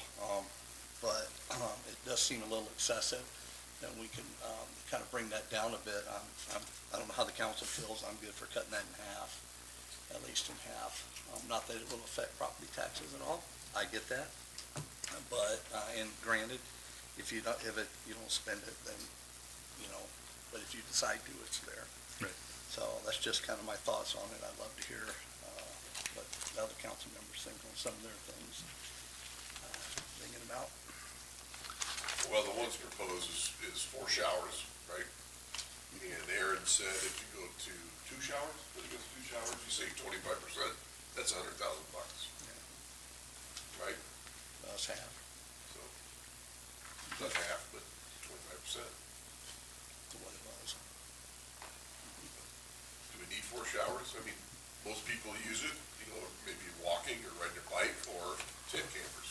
So, well, looking at what a camper's not gonna use it. The income from the RV park is what, $12,000? It's a lot of money to spend for an income of $12,000. It's just, I mean, I'm looking out for John Q. Public and myself. I just think that's an awful lot. There's gotta be some cheaper alternatives. And I understand, but amenities for the city of Blair are not there to bring in income. I mean, we don't bring in income that covers our pool expenses, the Optimus boat ramp, our trail system, the library, the Generations Park, the splash pad. So looking at it from an income standpoint, I think is not a good point. I guess I was just for usage, $12,000, there must not be a whole lot. I mean, there's, I think, 4 down there right now, 3 or 4 when I drove by today. But 400,000 just does, I can't justify 400,000.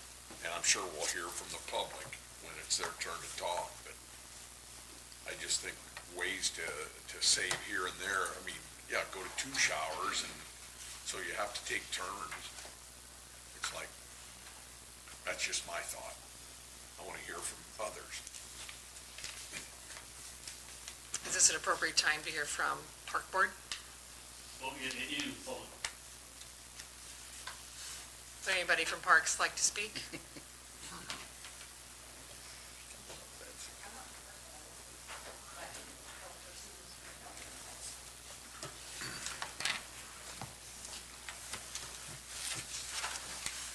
Good evening. Betsy Anderson, Anderson, 1235 Pinewood Drive, and a member of the Park Department Advisory Committee Board. So as I'm speaking, I have some photos for those of you who might not have had the opportunity to visit our facility. The top photos are current, taken yesterday, of the current facilities, and then I have a few photos of what the proposed lavatories could look like, both the 4 complex and the 2 complex. So you can peruse those. While she's passing it out, could I have somebody make a motion to place these on file? So moved. Second. Okay, so, Do we need to vote on that, Brenda? We need to vote on that. so sorry. I'm so sorry. That's right, we'll have to go. Good call. We have a motion and a second to receive and place the information that Ms. Anderson has provided on file. We have to go to the board. The board. I want- Born? Yeah. Good. Here, you want to do this one? All members present voting aye. Okay, said no. He just turned it on. Pushed it down. Thank you, motion passes. Okay. I digress. Thank So, just a little history. If you'll remember, last year at the 11th hour of the board meeting where we were actually voting, the police department needed $300,000. Actually, I think they needed 4, and they took $300,000 from our bathrooms to provide officers for the police department. And you know what? I understand. It was needed. I concurred. This year, in light of that, this year, one of our park employees, Josh Nichols, went out and found a grant for $400,000. And the $400,000, in addition to what the city's offering, will not only get us the lavatories, but they will get us other improvements within the RV park. It will widen some of the existing pads, which were a little narrow for some of the larger RVs, and it will also create 2 more RV pads because the plan is to take out the playground, which has really aged out of its performance abilities. So there would be other improvements in addition to the lavatory facilities. So that RV park was established in 1991. It used to be, that building where the lavatories are, used to be the former ballpark concession stand. Now, I don't remember when it was the concession stand, but I'm guessing that that facility was built sometime in the 50s or 60s. Am I correct? Ball there. So the current facility is thoroughly cleaned and repainted as needed every year in the spring. And the trash is picked up daily and it continues to be cleaned. However, due to the damp environment and the poor, inadequate ventilation, it has an ongoing problem with mold. And it's very difficult to get rid of. The facility is not currently ADA compliant. Now, the doors are wide enough, but there is a lip going into and out of the bath facilities and toilet facilities, which a wheelchair would have a difficult time moving over. The building doesn't have heat, so in the wintertime, prior to frost, the water pipes have to be drained, and they're actually disassembled, disconnected, so that the water doesn't break the pipes during the winter months. And our new facility would have heat and be able to be used 12 months out of the year. It does generate revenue. It probably isn't a lot of revenue, but it's some revenue. It's one of the few features that we have that does generate revenue, and to date we have $8,290. Now, Mr. Paulson, you asked about the expense. If you watch the Home and Garden channel, bathrooms and kitchens are the most expensive rooms in your house. And if you put 4 bathrooms complete with showers and they're ADA accessible, your price tag would go up for your home. It would be evaluated at a higher price. Okay, with the grant, as I said, there will be other improvements made to the park area. We also look at being able to raise the rent for each park spot, the pads, so that we could begin to generate more revenue. Now, obviously, it's incremental revenue, but it is something to be able to return to the city budget that would help to offset the cost of the operation of the park or some other department. Last year, when we the price tag was $300,000 for our lavatory facility, and without a grant. And because we postponed it, now you can see that the price has increased, and it will continue to increase if we continue to put it off, and perhaps become at a point not available. We wouldn't be able to do it at all. As I said, we're going to be able to widen and lengthen the RV pads to accommodate the larger campers. We will widen the drive that goes around the RV park because obviously when that park was created, the campers were a bit smaller and it's more difficult for them to maneuver. And the new facility will be a storm shelter, and it is also going to hook up with our new trail system. So it will become a lavatory facility along the trails for anyone who's biking, walking, and needs to use a lavatory facility.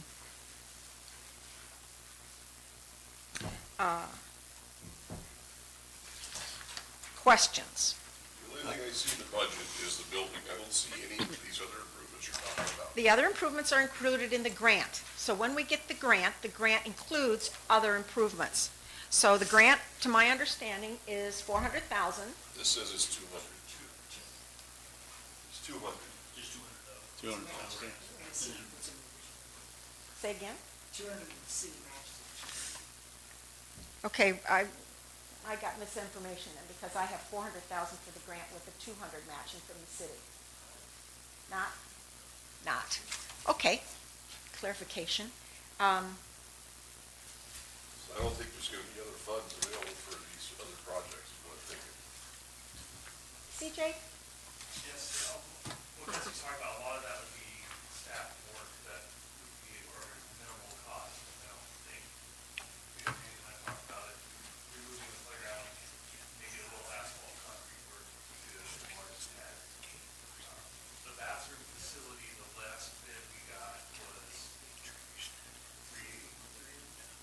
So if we got, the full grant, the full match, whatever the council approved, if we went with the 2-bathroom route versus the 4, that's your discretion. The grant would be a dollar for dollar match. So it would be, the 2-bathroom was $290, was another $90,000 to add 2 bathrooms. A little bit of extra in there would be upgrade the power to the pads and a little concrete work, asphalt work to the barge. But a lot of that would be done in-house. So how much is the 2-bathroom one total? $290? All in? Yeah, that was what Josh gave me from the supplier and company that we're looking at getting these from. That was installed, all the rough end work, it's a prefab building that comes in.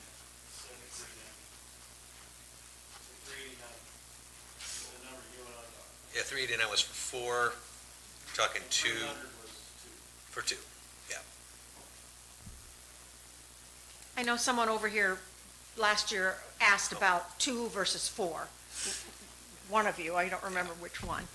Yeah, And that is possible. And I really think that the 2, because the majority of campers are going to be there, going to be hookups. I've got a camper, rarely ever use a shower house. I think it's mainly the tent campers, as I discussed with Phil and with David and CJ. I really think that it'd be hard pressed to have all 4 of them used at any given time. I think 2 would be more than sufficient. Yeah. What does Riverland or Cottonwood, they're all in their own, but Riverland, do they have a little public restroom type thing? No. I was just at Wilson Island over the weekends, and there's 40 some odd pads there, and 1 shower house, and I think it's yet a 2-person shower house. And there's another satellite bathroom in the one area, but hardly any activity that I had seen going in and out of there. I think we had. How many people? Ma'am, you have to come forward, sorry. Oh, sorry, thank you. Thank you. Thank you. Krenda Rodas, 1151 Westridge, RODIS. Thank I was just curious, what is the difference in tornado situation between the 2 and 4 bathrooms? Because I think that would be important. Good question, thank you. Do we know? What the square footage is total? I do not know offhand. The only difference would be The size. That's it. The capacity to take That's it. campers in? Yeah, the structure is essentially the same as a concrete structure. Okay. If anybody's been to Summit Lake, they put one in there a few years ago, very similar. Could the RVers, would it hold everybody standing? I would think so. I don't know the exact. Square footage, there's nothing on there? I don't see any square footage on the drawing, no. It just says approximate, drawing for reference only. Yeah, that would be the only, And the showers are separate from the bathrooms, correct? So if somebody needs to use the restroom, yeah, if you had they don't have to wait for somebody to get out of the shower, correct? No, They're separate. No. They're No. all together. The 4 units, basically you walk into one of the units, it's a toilet facility, sink, and a shower, all in one kind of room. And then there's 4 of those. 2. Well, yeah, there's as many bathrooms as.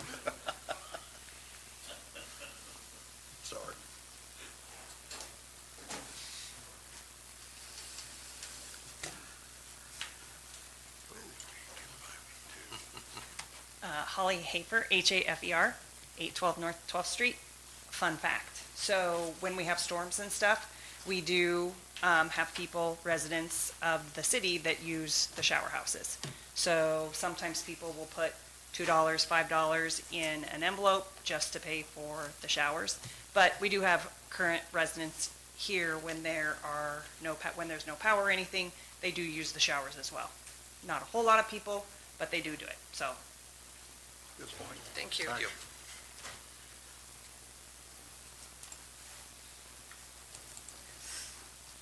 I think as Phil kind of has alluded to, is if we approve the 400,000 and we don't get the matching grants, and we're still not committing ourselves at that point, we still have time to think about it. Review other offers or other options. I would just put in the two bath one in the budget and go down the road. That's all we need. I mean, it's what you got in Wilson. Yes, sir. Paul Buckingham, Buckingham, 1217 Fairview Drive, Blair. I actually have a sheet. I don't know if you want it. It's talking about you can stick build an 800 to 1,200 square foot shower building for $400,000. And you're going to get stone finishes. You're going to get digital AC and heat. You're paying, if you're going to bring something on site, you're paying for the moving of that building, which is extraordinary. I mean, in construction, we build small buildings like that up to 10-story buildings, and the idea that you'd spend $400 on a shower, I agree with all of the numbers and the people that have questioned that. That's nuts, as far as I'm concerned, as far as the number goes. Yes, I agree with you, Mayor, that the city needs to look good because it looks like a dump right now, plain and simple. Could you fix that to make it look a lot better for $100,000? Absolutely. You can get rid, you can put things in that building to help the mold, help the humidity stay out of it. It's a block building that can probably easily be saved. Yes, it's old, but it was meant to last. The park was never meant to be an RV park in the first place, but it was that concession stand, and I do remember it, I've lived here long enough now, that things like that need to be more looked at, in my opinion, than putting really it was called, when I did some research on this, it's basically a Taj Mahal for $400,000 for a bathroom. And I'm sorry, you and I talked through an email, and by the way, I do appreciate everybody that did get back to me via email, because I did email everybody. That was one of the discussions, was why would you spend that kind of money for the number of people that are there when you have a larger RV? Most of the time you are using your own facility. I get why you wouldn't want to all the time, because if you're traveling a lot, that's a lot of dumping. It's a lot of gray water that you got to throw. But still, with only a 30 amp hookup, we have no bigger hookups at that park, and probably won't. I just don't see the need for 8 pads. Even if you take out, you're only going to go 4 more pads, I think, with if I read correctly, taking out the playground. So, yeah, I'm in that business, and that's just crazy. For $400,000, you can get a lot more. Thank you. Thanks.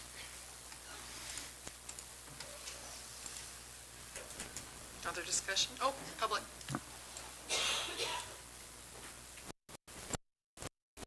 Hi, my name is Brenda Nyberg, IBURG. I'm at 2700 Sunrise Drive in Blair. I agree with Paul and some of you up here, 400,000. I don't care if it's coming from a grant or other money. You can absolutely use that for other projects that we may need a little more. I agree that it can be revamped, maybe even added on to a little bit. I'm sure you would have to have room for more hot water heaters if you're going to have showers and things like that. Maybe suggest, I think the only time we really have a lot of people in that park is during Gateway, being the carnival workers and stuff like that. And if there's not enough shower space with just having two, maybe offer the Blair swimming pool after hours for them to go up and shower, because there are showers there. I think there's other ways you can go about without having to spend that kind of money. And has anyone gotten bids from local contractors? Do you know? Maybe, I don't know, maybe look into that, because it'd be nice if it was local, if we had somebody local building. It would show your commitment to keeping things here in Blair, I think. So, thank you. Thank you.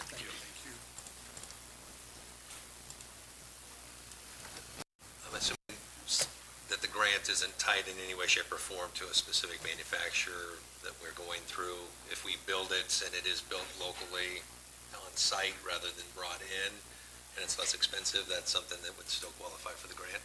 There's no stipulations in regards to that. I mean, I think we all know that we need it either improved or replaced, but would like to see some other options, as the public has mentioned, as well as I think council feels. So, Could something like melanite on the walls and better ventilation and that type of stuff help? I mean, I wanted to say something, but I can't say it in public, but you can't make ice cream out of whatever.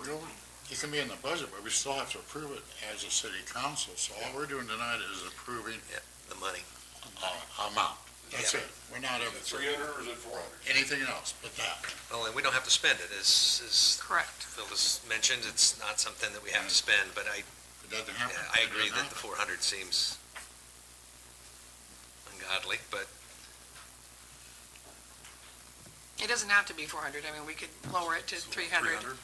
I would hate to short us. I mean, obviously, if we can do it local, that's wonderful, but it's still going to have to be planned and designed and approved. I mean, we can't just have somebody go over there and say, I'm going to bid this out. We have to have plans. Thank you.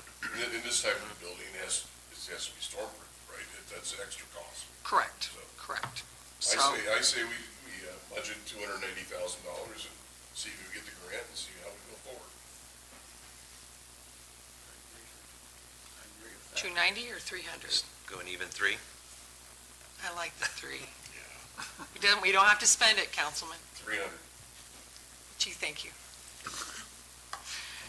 Okay, all right. Do we have to vote on that? Yes, I mean, To amend yeah. the preliminary budget? Okay. So moved. Second. We have a motion and a second to amend the preliminary budget. Do you need to give a line item? Do you need a number? We do this for or every anything? change? It's basically on the expense side, so. Is this the only change that's gonna be? Right, do we do this for every change though? So I don't. Well, that's what I was gonna say. Do we have any other changes? But to lump them all together would not be appropriate, so you have to Okay. do them one time anyway. So did you have, so it's just on that part, who made the second? I'm sorry. I did. Okay, we'll just go to the board again? Yeah. It's, Is this for the 300,000? 300 Yes. with the stipulation that it would be matching funds from a grant. Well, as of right now, we would just leave the grant revenue expectation the same. Okay. So it's in the park budget, line item 01-014-5502 for the bathroom, changing from 400,000 to 300,000. correct. All right. And that would be the maximum cost then that we could do for a shelter. Okay, so we'll go to the board? Yeah. Yep. Councilman Vice President voting aye, Carlson, Long, Wolf, Clark, Fletcher, and Highfield. Councilmember Willis voting no. Motion passes. All right. What else? Was there other discussion for preliminary budget?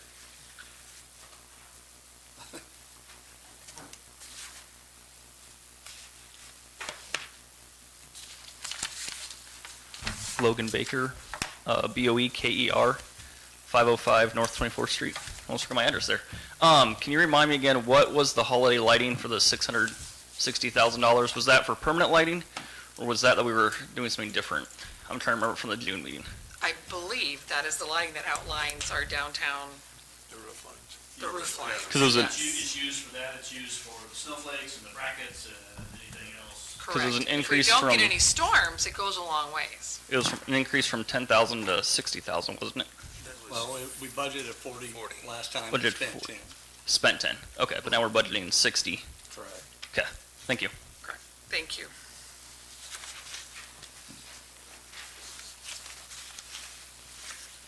Jennifer Reslick, REYZLIK, 141 East Baronage Drive in Blair. To go along with the holiday lighting, $60,000 for holiday lights that change color with the tap of a screen for holiday local events or Blair school colors. While I enjoy the red, white, and blue for 4th of July atop the buildings, I think we really need to evaluate on this budget wants versus needs. This seems like a want. We already have some wonderful lights that atop all the buildings right now. I think that's fine, so I don't see the 60,000 increase being necessary. Again, wants versus needs. Roads fund, preservation of the brick streets has completely been ignored the past couple years. Last year's budget was $2 for our brick streets. Proposed budget is now $0. Are we going to take care of what we have, or is the plan just to pave over everything going in the future? I guess I would ask that you include some money to restore and save our brick streets. Don't let our historic brick streets deteriorate like our historic downtown Main Street. The police department fund. The police are requesting many expensive items solely through our city budget. One of those happens to be the 2 new patrol officers. I know the patrol officers are needed for safety, but I'm also looking at other avenues to be able to fund those. Has the city or the Blair PD applied for grants such as COPS? COPS stands for Community-Oriented Policing Services. They offer award programs designed to provide funding directly to law enforcement agencies to hire and/or rehire additional career law enforcement officers in an effort to increase policing capacity as well as fund training. Other communities in Nebraska, such as Bennington, Dixon County, Douglas County, and Winnebago Tribe, have applied and were awarded. Has the Blair applied for the COPS grant or something like this, or are we just going to continue to rely solely on the general fund? It's just another option to look for how to pay for public safety going forward. And lastly, under the sales tax fund, while there is no dollars associated with it, I do see it as a line item, fire department addition. I questioned this in March and April at the Planning Commission and again at the City Council meetings. Despite firefighters seeing blueprints to add on to the South Fire Station, extending the truck bays east to where Blair FNIC Insurance Office sits, Phil and the mayor were emphatic that there is no plans. But yet now there is a budget item. There hasn't been a line item in the budget for fire department addition. So I'm just asking, what is the plan? Has there been thoughts, discussions going forward? Why is it on the budget now? I realize it's $0, but there's something in mind if it's now on the budget. Thank you for your time. I can speak to that because there are no plans. There are no written plans that are going forward at this time. Are there discussions? Absolutely. We are having discussions. Brick streets, yes, I have asked for that, and I'm hoping that it will be in budget next year.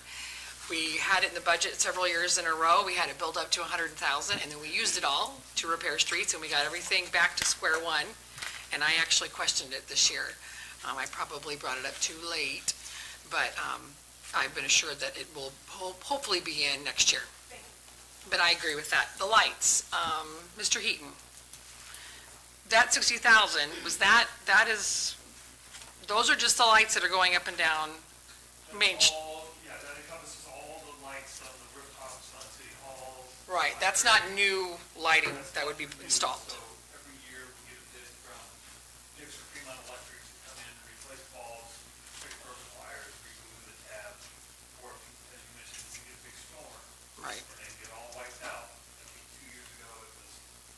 All of it, considerable amount. right. So that's just to continue the white lights on Main Street, that's not to upgrade to the color like we have in City Hall now? And that was just our city staff going up and changing every third bulb on their own. I mean, that was not anything that we added something separately to, correct? Is that correct? Yeah, I think Dix came over with the journey list just because of the height. Yep.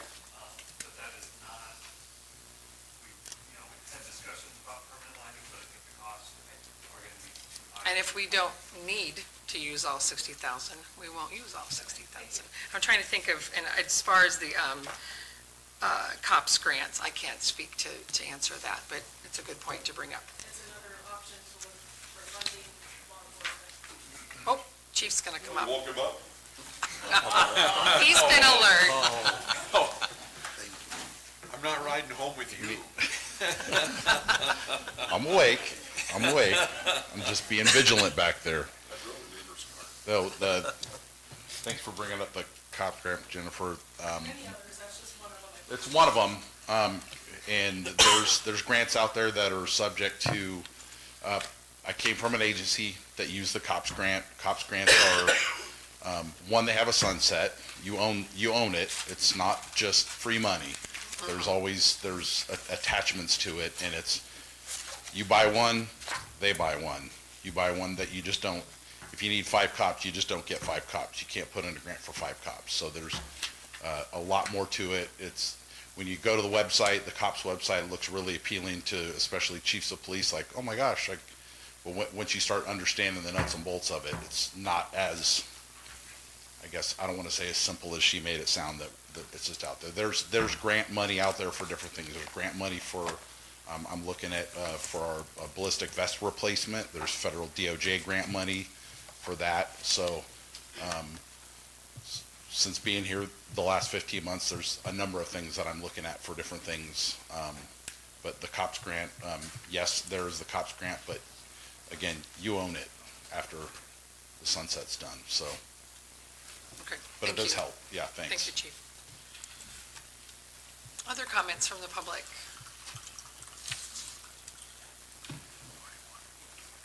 I have my jug. I'm Margaret Hanson, 511 South 23rd Street here in Blair, Hanson. 2 weeks ago, I sent each of you a request, a letter form correspondence. I am the current exhibit and marketing coordinator, the position that's being eliminated. I am sad to hear that they are considering that. I grew up a farm girl. I'm a hometown girl, lived here all my life except for 5 years when I was out in the Wild West of Las Vegas. I grew up here. I understand what people enjoy in exhibits. I know I have so many contacts where I can go for things. You know, every March I do the school art exhibit. Every November I have a veterans tribute exhibit. I understand that the library has been asked if they could do the exhibits in my place. In the past, we have several times had other staff do the exhibits. Typically, it takes 5 or 6 people to do what I currently put up in a month. The reason that perhaps it was referenced that the production was not what they would like to have seen last year was because last year I was also given a 0 budget. The entire $40,000 that was originally allotted to me went to the chamber gateway. You can't do a lot if you don't have money in a budget. I was requested several years ago to look at getting traveling exhibits. I looked into that, found several companies, and I have used them for several exhibits. They are not cheap as anybody would think they might be. You know, an exhibit you don't put together overnight. Right now, I am working on an exhibit for America 250. I am also already working on our Veterans exhibit for November. And I participated in an exhibit opportunity where there are 30 states in the United States that have Washington County in them. The idea came about to do a quilt, and there are quilt blocks from 28 of the Washington counties in the United States. I worked with our quilters group to be able to create a square, send that in, and the quilt will be traveling around. We received February, when it will be here, of 2027, which I'm very happy about because I specifically requested. I wanted Gateway or County Fair. Didn't get that. So I specifically requested February, which is George Washington's birthday, and have visited with the courthouse, and so we can do some things to really make it a celebration here, all about Washington County and Nebraska. I also sent each of you, as well as the mayor and our HR representative, an email today with correspondence. Do any of you have any questions about what I had in there? If you took time to read it. Okay. As you know, this last year, it was told to me that I needed to be at the chamber office to work. That isn't really a efficient place to work from. I have a small cubicle, whereas at the library, I have a room. You know, I keep things in mind for future exhibits, and that's what I have. I'm asking you to consider not eliminating that position. I have thoroughly enjoyed doing it for 8.5 years. It's been fun as I'm out and around and I see things, oh, that might be a good exhibit. Went to school in Blair. You know, I see people in town from out of state.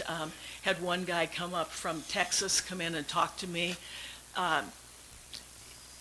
He's an artist now and wanted to know if he could display his art. Absolutely, so he brought it up, he put it up, and it was fun. School, and every morning there were a group of his former classmates who came in to visit with him. That was they didn't have their coffee with them, but it was just good to see this hometown business. I think I'm thrifty in how I do my exhibits. One of the traveling exhibits that I looked at was on thrift. I wanted to do an exhibit that highlighted feed sacks from the war years and the Depression years as to how housewives lived. One of the things that I included in that exhibit, Mayor Rump's grandmother, 1949, I believe it was Farmer's Daughter, national contest in Chicago, Illinois, and she won. I had saved some things, and the mayor also added a couple things to it. So when I have these connections, I truly think I make exhibits, create exhibits that the public likes. To receive the traveling exhibit would have been close to $6,000. I applied for a grant through Nebraska for $775. I received the grant and I put the exhibit together myself. So it's not like I want to spend money wildly. When they opened the library 10 years ago, purchased some nice cabinets. They came from Germany. They're 10 years old. There are things about them that are falling apart. None of the locks work, and for instance, in November, I've had articles of clothing. I had from World War I. I've had guns in there. Those things have to be secured so that nobody can come in and steal them. Because when it gets busy, you can't always watch every cabinet from the front desk. Let's see, any questions from you? Are your exhibits always on display at the library? Those are the ones that you do at the library? Yes, All right, yes. we've seen those before, yeah. Okay. Very informative. And I have a number of thank yous from people who have written to me to thank me for what was in a particular exhibit.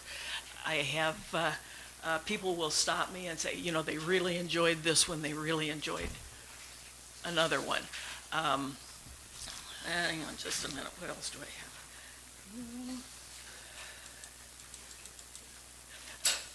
For next year, I had asked for my budget, what I had asked for was around $50,000. This was to replace several cabinets. This was to get some additional supplies. I think it would be a shame if we stopped using it for exhibits right now. Can other staff, library staff, prepare an exhibit? Yes, they can. They will not do it as efficiently and quickly as I do. Let's see. Oh, I did an Alzheimer's exhibit. You know, that's kind of one of those things that people don't like to talk about. But we had 7 people attend one of our sessions. And I apologized to the man who came to speak. Oh, he said, don't worry about it. He said 7 to me is a crowd. He said, usually I will have 1 person come. We also were very fortunate. KMTV came up and we got some good coverage on the library, the exhibit, and he visited with several people who were in attendance. So we got, and then I had people, excuse me, after the fact, tell me that, you know, we saw you on TV. So, you know, we're getting TV coverage. And again, as far as working at the chamber office, and I covered a lot of this in the letter, so I don't want to, you know, speak often. Several times I specifically asked, number one, if I could help it at gateway time, and was pretty much told no. I was hoping to do some other things with them. Ideas were not welcome. So I don't understand that one person tells me that's what I was supposed to be doing when the recipient didn't want the help. The activities that have come out of the chamber, I think in the last few years, have been pretty consistent. We have Gateway, we have Tannenbaum. I'm looking for some new things to bring to Blair. I have started researching and working with various people to have the brand Bicycle Ride Across Nebraska come to Blair so that as they end at Blair, we can have a celebration here. Another thing I would like to do is, and I've visited with the extension office, I would like to have a backyard farmer have an episode out of Blair. I contacted last year and tried, but Mike Yanni's new park out in Kearney beat me out. So I'm hoping this year that, or next year that, but I have been in discussion with Kim Todd and Ian Peterson over in Dodge County about having, so I'm looking for things. I have a vision for that position. And I've been working on it over the years. I want to continue that vision, and I would like to remain in that position. Thank you for your time. I am open to visiting with you anytime, but I would like to stay. I would like the position continue. So thank you for your time. Thanks, Mark. Thanks, Mark. Other comments from public? No, you're fine. There's 2 small ones. Again, sorry, Paul Buckingham, Buckingham, 1217 Fairview Drive. One of, You have two items in your budget that you haven't even approved yet because they were put after the budget on the agenda. So that doesn't quite make sense to me. It's the increase for Gateway to the West and Chamber. The increase in Gateway funds. Development. It's Gateway Development, excuse me, sorry.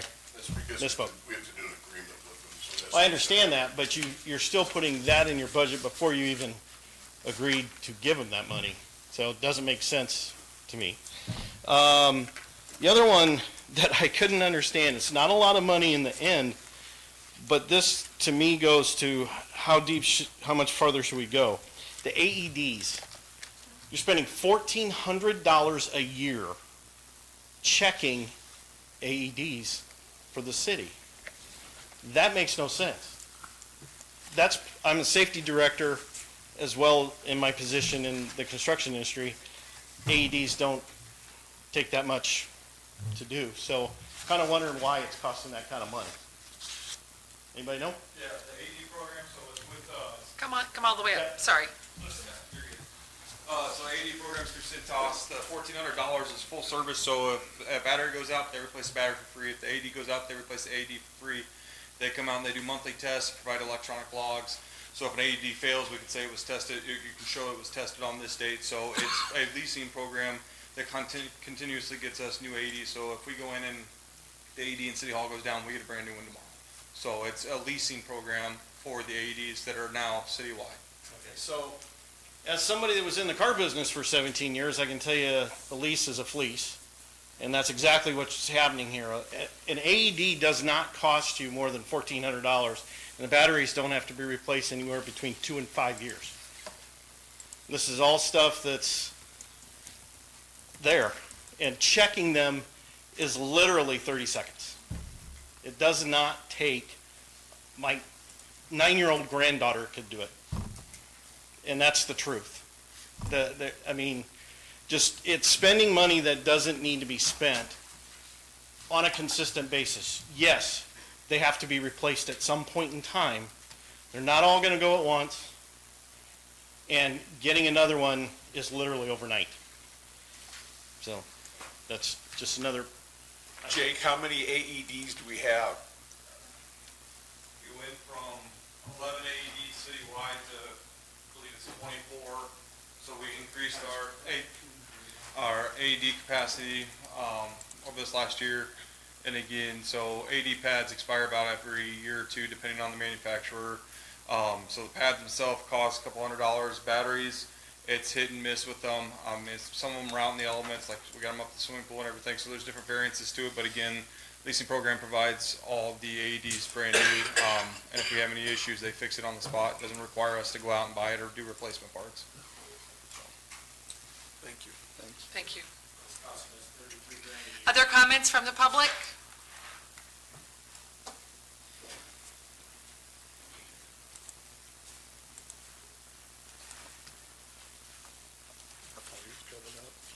No? Council, do you have any other questions? I have a question for either CJ or James. Your full-time position is going to go from part-time to full-time. What is that person going to do?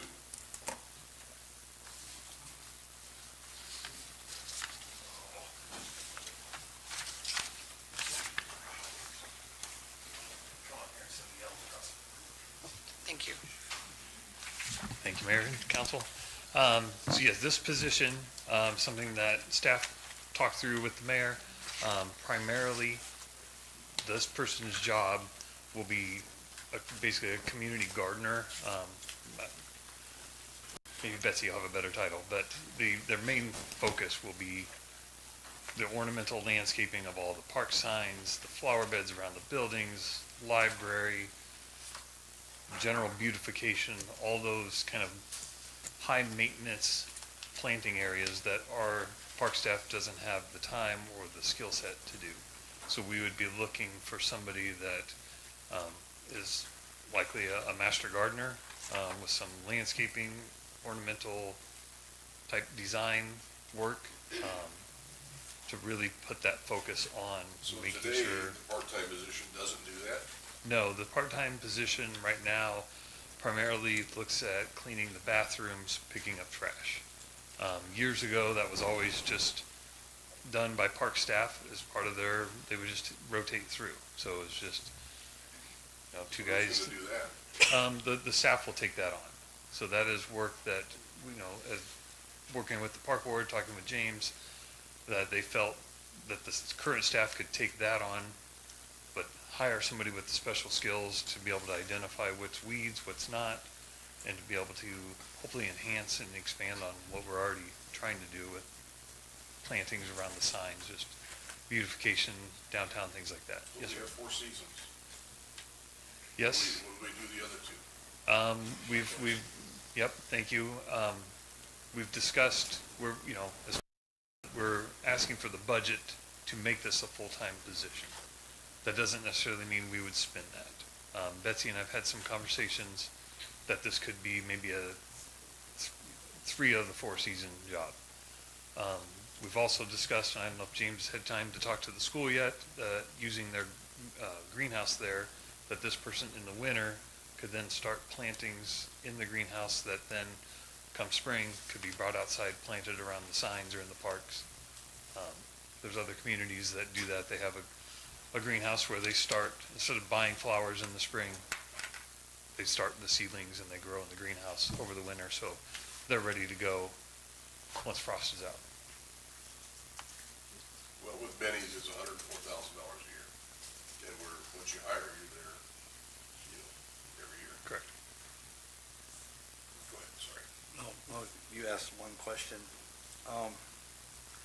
But isn't that a part-time position anyway? It could be, and depending on the conversations we've had, it may end up being that way, depending on the person we find and, the amount of work. I mean, there's always plenty of other work to do.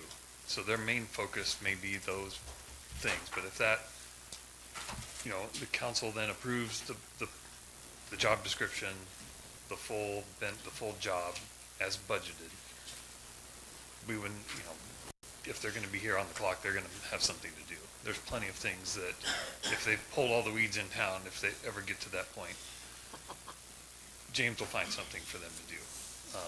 Helping paint parks, the bathrooms, clean things. I'm sure James could have a list a mile long of things that they could possibly do. They'd definitely be kept busy.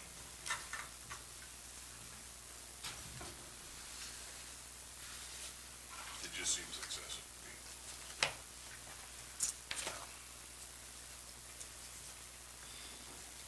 Are you still accepting public comment from it? Sure. Jennifer Reslick, REYZLIK 141 East Bernage. While I appreciate the master gardener, please keep in mind that there's plenty of volunteers in this town who have gardening skills. 4, 5, and 6 years ago, I came to the city and offered my services to plant 700 to 900 tulips at the Triangle by 10th and Jackson Street, purple, white, and yellow, so it looked nice for graduation. Nobody got back to me, and when I finally talked to a parks person, I was told no. Since I have been taking care of the Baronage entrance, every other year I plant 700 to 900 tulips. I have asked to plant tulips at the Lions Park and take care of that. I was told no. Like I said, up at 10th and Jackson, I asked to plant tulips and was ignored. So you have people who want to volunteer in this town, who have some of that skill set, who, when they reach out, please accept our help and let us help take care of the parks, because we love this town and we take pride in this town, and we want to do things that contribute. So when we reach out to you, please be receptive to us. Thank you. Thank you.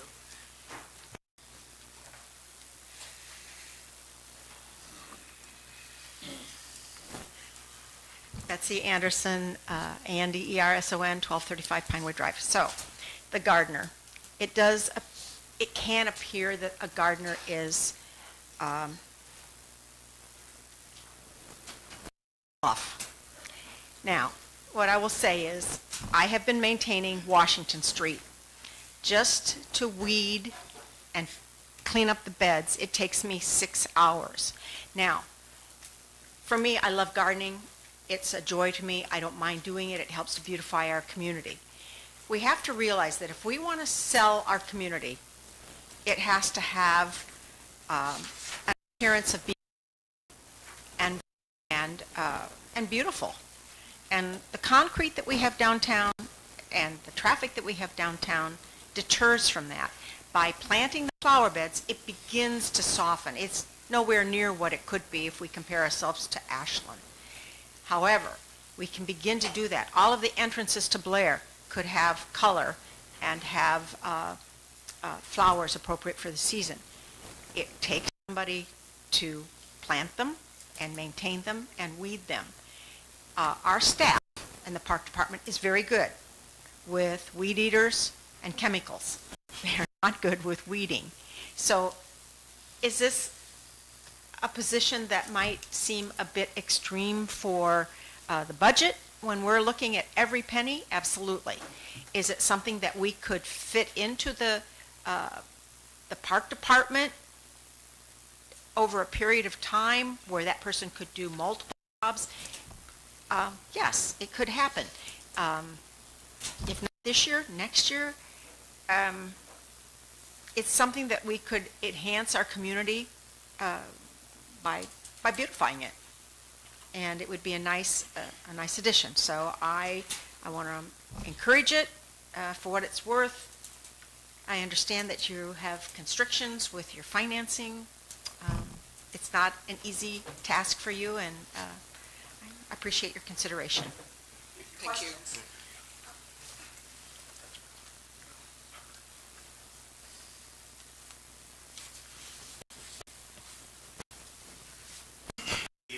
Mayor and City Council. Ben Gould, HR Manager for the City of Blair. I just wanted to stand up here as HR force and share that, like we've done recent years, any new position that the city approves of, we would come before you with the job description. So we'd list the duties, some more responsibilities, the education, the experience, along with what that pay range would be on our pay scale. So I know there's been a lot of discussions. I know CJ and I have talked about what that position would do, but just wanted to let you know, typically in September every year, after the public hearing is done, we know what new position is going to be approved. We would come back with a job description for you to all approve. That's it. So. Right now, it's just a park laborer. Correct. Yeah, correct. Right. Labeled as parks laborer, but if we're going to move towards that master gardener, whatever that title is, and might have just totally separate duties than our current laborers, then we would need a new job description. So. Thank you. Thank you.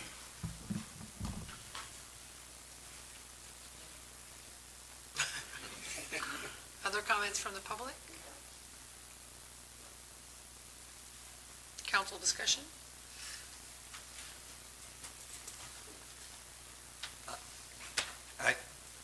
For me, for the position, if it's full-time, I would want to see full-time duties. I mean, that's, I mean, So, common sense, right? I mean, so leave it in the budget, but then I'm not a saying job that yet. description, you're not there yet? Okay, No, well, I mean, I'd give it a try. I mean, I'm concerned with it.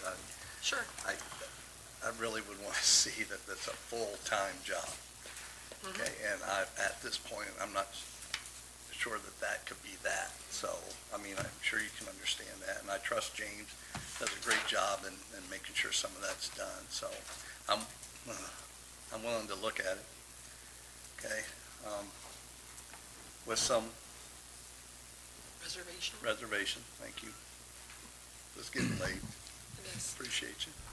Yeah, and I might add just a little bit of conversation that led us up to today. Obviously, what you all choose to do going forward, is unclear.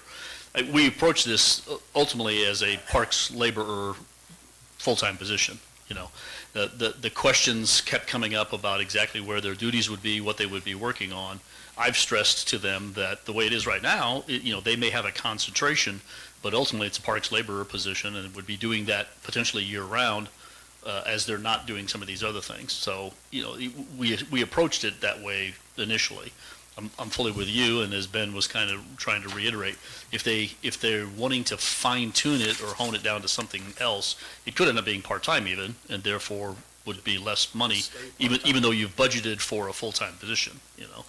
That's yet to be determined, I think, by those who were kind of working on it. But it's in the budget right now as a full-time position with duties that would be you're exactly like one of the other parks laborers, although you may have a concentration on taking care of these tasks first. And of course, I'm one voice. So, but I didn't want to leave the impression that it was going to be a part-time work, but we're paying you full-time. That's obviously not what we're going to do. Well, like I said, I'm just one person, so I don't know what the thoughts are. It just seems excessive to me for $104,000 added, and that's every year. We don't know what we want to do. Yeah, where do you get 104? 51, it's a year. I was gonna say. Plus Benji's. Oh, yeah. Benefits are going to be over 50,000. For a full-time employee, our benefits will be calculated if they come on and they take the highest cost of all the benefits, it's up to $32,000 for a full-time employee. That's everything, dental, vision, long-term. 83. Yeah, that's close. They're just doing budgets like Phil.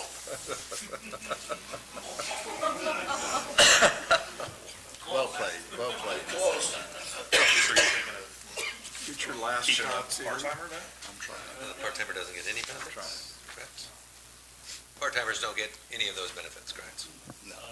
No healthcare benefits, they do get some paid leave, how many hours they work. Let's see what happens. Let's just see what happens. Yeah. Okay.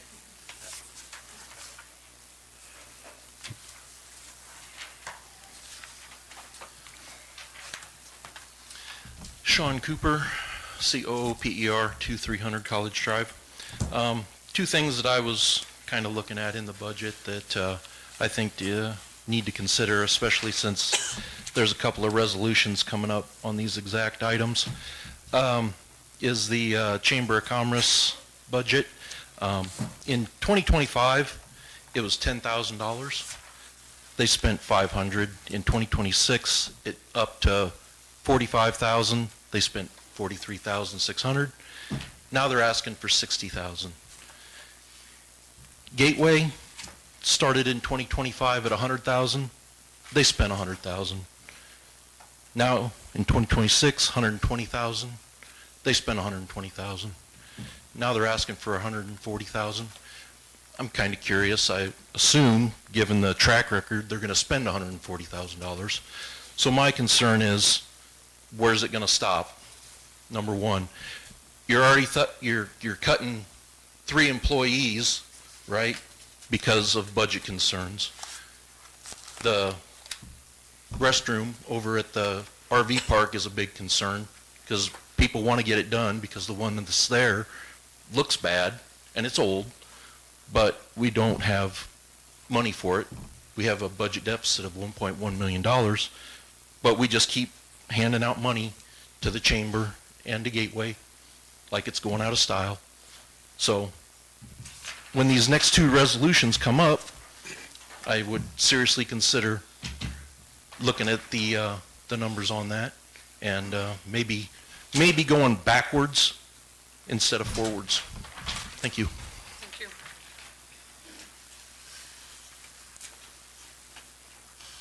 Other comments? Other discussion with the council? Make a motion to approve the preliminary budget for the year 2026-27 and authorize the publication of the budget hearing on September 8th, 2026. And that would be the budget as amended? As amended. As amended, yeah. Second. We have a motion and a second to approve the preliminary budget for fiscal year 26 and 27 as amended. Please register your vote.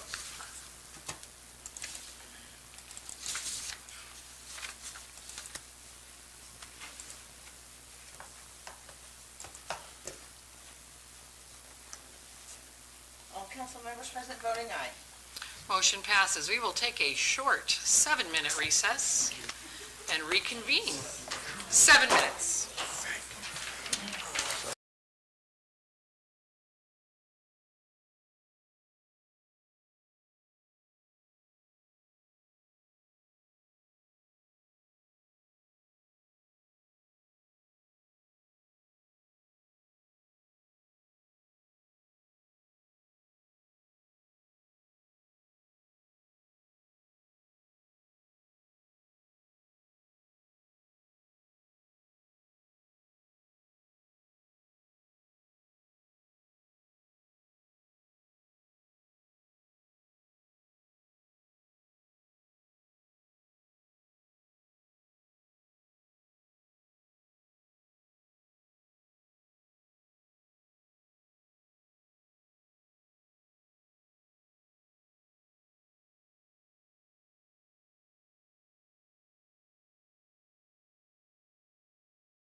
number 12, consider resolution 2026-91, approving an amended contract for services with Washington County Chamber.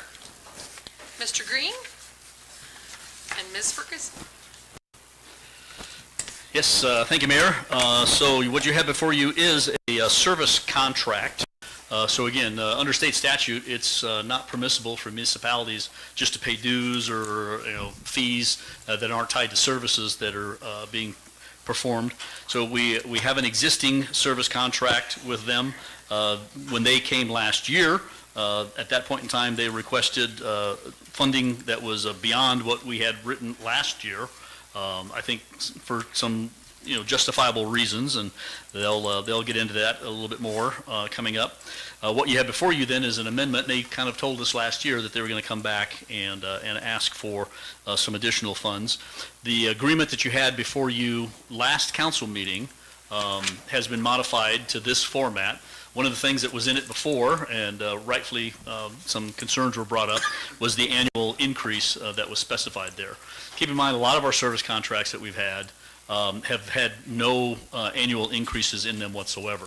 And from an administrative standpoint, that just creates an unusual situation where, number one, year after year, you're not keeping up with just the cost of inflation, other challenges, but then it also causes these spikes that occur every once in a while.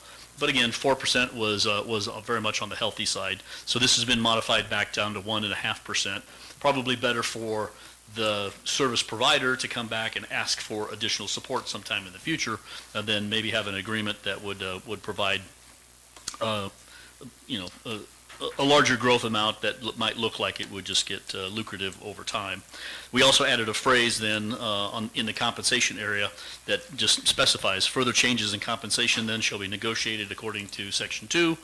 Same thing's going to be in the gateway contract, where there's already a section in there that talks about amending the agreement. Okay, fine. If you want to amend the agreement sometime in the future, go ahead and do that. We did set this up as a 2-year agreement as well. Previously, it was a 1-year. We specified and extended out the time period to 180 years, or 180 days, sorry. 180 years, there you go. 180 days, and specified it as a fiscal year. Again, always helps on the budgeting side, kind of the planning side. So basically 6 months, sorry. It's been a long day. 6 months into it, they need to be specifying if they're interested in renewing the contract for the upcoming year. Otherwise, it extends out. And then we made some changes to some of the miscellaneous expenses. And I know last time it maybe appeared that with the cost increase from 40 to 60 was just compensation for doing these small administrative things, such as taking care of the marketing materials and other miscellaneous expenses.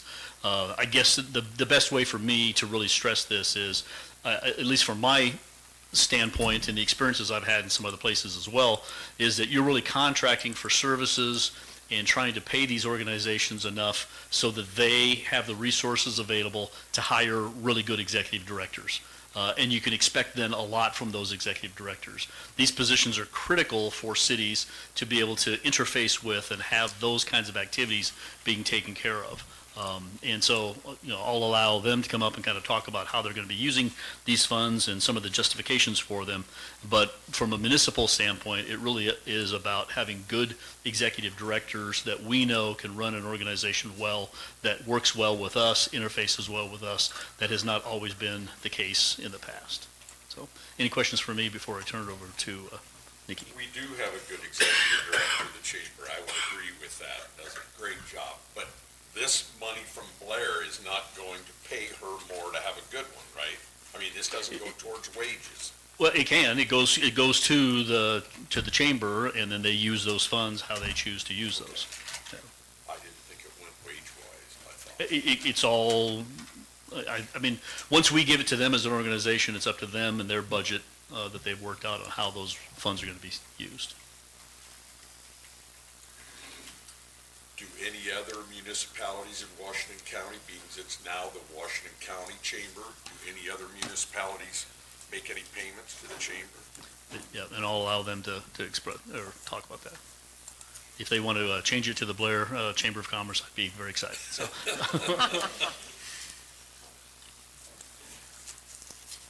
Good evening. Mayor and Council. Nikki Ferguson, Ferguson, 11296 Ramble Ridge Drive in Blair. Thank you for the opportunity to talk with you tonight about the Blair Chamber and what we do for the community and our request for an additional $20,000 in city support through the lodging tax, which is designated for community betterment.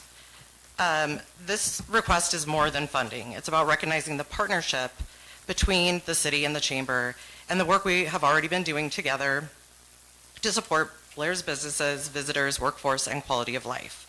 Through our current agreement, the chamber has provided office space for a city employee, helped coordinate Tannenbaum and the Soup Supper, Gateway to the West Days, the July 4th fireworks, 4th Friday food truck nights, which is a new community events that have happened this summer we kind of piloted.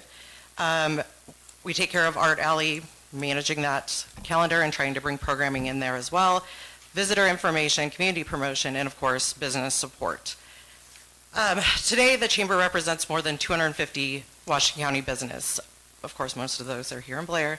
78% of those are small businesses and entrepreneurs that are sitting at our introductory and bronze membership levels.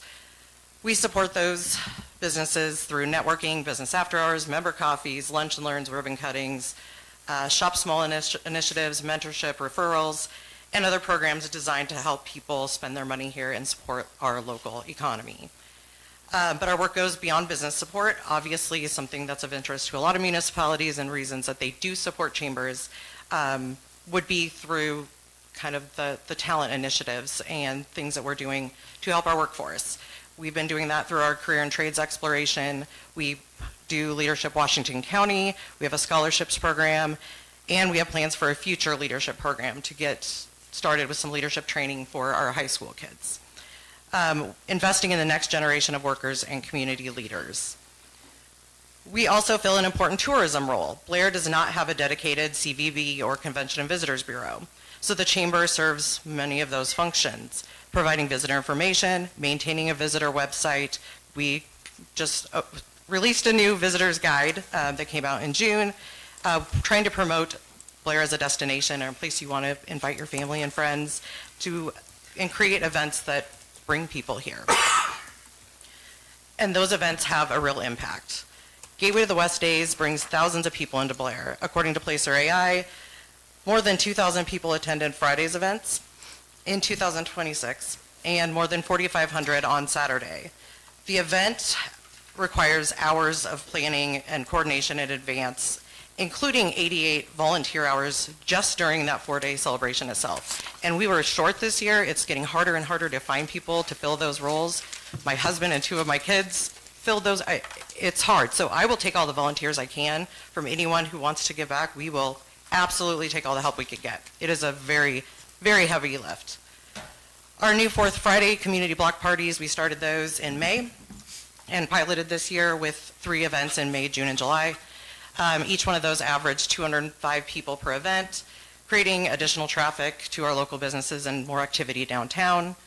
We had our first wine walk last fall, and we've since had a second one this summer, which brought in 125 visitors from outside of Washington County, as well as local residents to downtown, and took them through 8 to 10 of our businesses that participated in each of those, and to spend their money in those small businesses.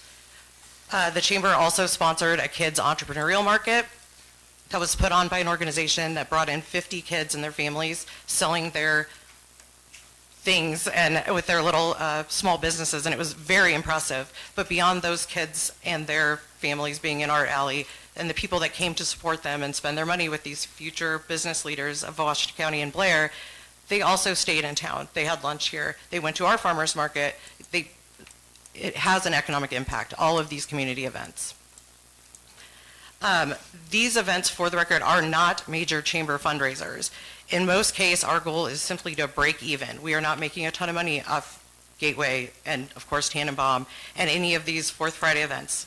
We try to break even, and that's just the way it works. But we do it for the betterment of the community, obviously. The financial reality behind what we're doing, if anyone wants to sit down, again, I have a board of directors that goes over my financials every single month and validates where I'm spending my money. That said, if anyone wants a closer look or wants to talk to me one-on-one, I would be happy to do so and give you more detailed information. Just from our membership, we generate $130,000 in revenue from those 250 chamber members that I mentioned earlier. Our basic operating expenses for just payroll, contracts, the utilities, memberships, that kind of thing for us is $135,000 a year. And obviously that's going up as costs go up as well. That's before any events and programming. So obviously we're having to get very creative to pull off our events and just make things happen that need to happen for our community and our members. Our largest fundraiser is our annual golf outing, which also helps fund our scholarship program that we do. So again, we're continually looking for ways to make it work. That's where your investment, or the city's investment, or contract, I should say, becomes important. The city collected approximately $150,000 in lodging tax as of last fiscal year, September 30th, 2025. That lodging tax is designated for community betterment. The chamber received $40,000 in 2026, or about 26% of that amount. A common range throughout the country that is allocated for lodging tax revenue by cities to chambers and CVBs is between 35 and 75%. So at 26%, we're well below. Our request for $60,000 in 2027 would represent approximately 40% of that same lodging tax revenue. Other communities use lodging tax to support chambers, CVBs, community development organizations because of the economic activity those organizations generate and the return on investment. For example, cities with similar population, Creston, Iowa allocates $25,000 to their chamber. That is just for chamber work and supporting their businesses and things they're doing. Alliance, Nebraska provides $21,000 to their chamber, but they also have a Visit Alliance Convention and Visitors Bureau, which they fund over $100,000. So this is not we're not over the top with, the ask and what we're doing for the community. We don't have a Convention and Visitors Bureau here or a CDC. The chamber is increasingly and has increasingly filled the role of those organizations. There are alternatives. If the chamber we didn't have this contract and the city wasn't able to partner with us to assist with these more and more, for outsourcing a single event like Tannenbaum, a one-day Christmas holiday celebration, if you were to contract this with an outside event producer from out of our area, of course, that cost estimate is estimated at $10,000 to $25,000, and that's for a single day event. So a 4-day event like Gateway, do the math. It's much more cost effective with our contract. Or hiring additional staff through you guys, or like the city of Fremont does for John C. Fremont Days. They have a separate nonprofit volunteer board that fundraises and puts on John C. Fremont Days. I do know their budget is roughly $160,000 to put that on. Instead, we're accomplishing this work through a local organization, through dedicated staff and volunteers and board that care about this community. And we also couldn't do it without the partnerships that we have and the other nonprofit organizations here in town that help us put that event on. That event, I'm sorry. Ultimately, sorry, it's late. The chamber and the city, we share the same goals. We want positive economic impact, visitor attraction, business growth, workforce development, livability, and community belonging. Our goal is to help make Blair a place where people want to visit, work, invest, spend their money, and call home. So our 2027 request is $60,000, again, for an investment in an existing partnership that is working and to make it better. Thank you for your time. Do you have any questions? Question? Thank you. Comments from the public?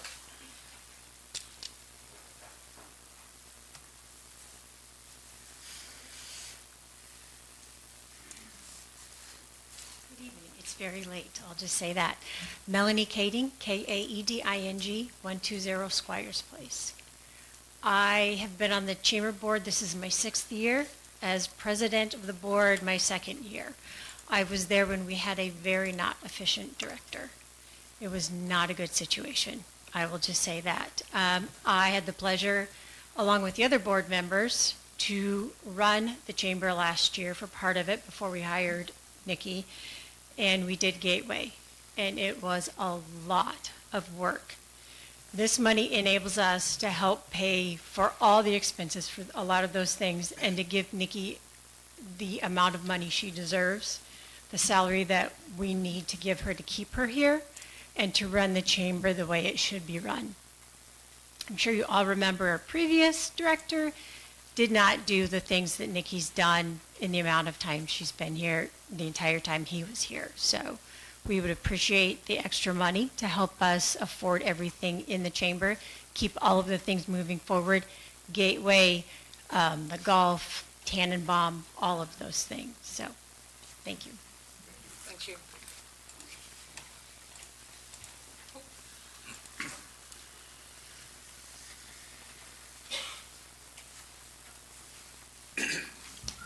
Betsy Anderson, 1235 Pinewood Drive, Blair. A little history. In 1973, my husband was the very first Chamber of Commerce director here in Blair, Nebraska. And he was hired by Mindy's grandfather, Ken Rhodes. Small world. So my niece, through her business, was on the chamber board for 6 years and was president for 1 year. So it's not with ill intent that I express my thoughts about the chamber, and I'm going to include Gateway in this so that I don't have to get up and speak again when Gateway's here, about receiving the funds from the city. Our family supports business. We support community development. We're pro-business. Both the Chamber and Gateway Development are nonprofit business promotions funded through, or in the past, they've been funded through private sector investments. Their financial support comes from a combination of dues, corporate sponsorships, and foundation grants. Both organizations are business organizations. The City of Blair is a city function, and we should be supporting our city, internal city departments. So, in the past, the Chamber and local businesses were responsible for Gateway to the West and for the Sugar Plum Festival, which has turned into the Tannenbaum Festival. And volunteers from the fire department did the fundraising for the 4th of July fireworks. Now these activities have become the responsibility. So I'm asking, why are the responsibilities now becoming those of the city? That these other organizations aren't doing what they did in the past? And why isn't the chamber using their funds that they collect in dues and from these other sources? Why aren't they supporting the other functions like the Gateway to the West Parade? So, in making a resolution or a contract at this time, I think it's premature. I would very much like to see both agreements postponed until after our 5-year plan is completed and the newest city administrator has been hired. I find $60,000 for the chamber and the $140,000 for Gateway Development to be excessive compensation, especially when we're talking here about the park department not getting some of the funds that we're asking for the betterment of our park department. Every year, the city struggles to meet their budget needs in the various departments. I speak both as a concerned citizen and a supporter of one of the city departments. City tax dollars should be allocated to internal city operations, and it should not be the responsibility of the taxpayers to support the chamber or Gateway activities.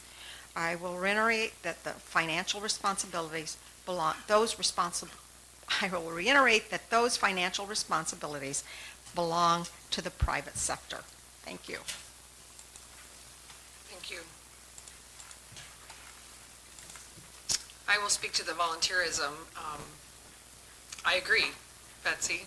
It used to be where we had community volunteers fundraise for a lot of those events, but they don't do it anymore. A lot of them are not around anymore, and they don't do it. And so it is really hard to not have those events when the community and our citizenry, dare I say, demand. They want those placemaking events. They want those things for their families, and we just don't have the volunteer corps to do it anymore. The city just can't do it by themselves anymore either. Clerk is very instrumental in getting Tannenbaum up and going, and she's not always going to be here. We always have a city clerk who is not willing to do something, and so when we can partner with an organization like the Chamber to have these events move forward, that's very, very important in my opinion. As far as where the money's come from, it's from city hotel occupation tax, and that is money that isn't necessarily from our citizens. That is from people who have come into town and spent their money, and those things are earmarked very closely to be community development type. Well, it's not, development probably isn't the right word. Tourism related, and it's community betterment. Thank you, that's the word I'm looking for community betterment. So it's not really taking it out of our taxpayers' hands. It is money that is earmarked for those things specifically, and if it's going to be placemaking for our community, I think it's a good $60,000. That is just my opinion. Council? Finance Committee? Yeah, we are in agreement with that. It's something that we feel is a real benefit for the city, and we'd like to see the momentum. We know we're going in the right direction with it. So if there's no further questions, I'd like to make a to introduce Resolution 2026-91. Resolution number 2026-91 was introduced by Councilmember Clark, approving an amended contract for services with the Washington County Chamber. I'd like to make a motion to adopt Resolution 2026-91 as presented. Second. We have a motion, a second, to adopt Resolution 2026-91. Please register your vote.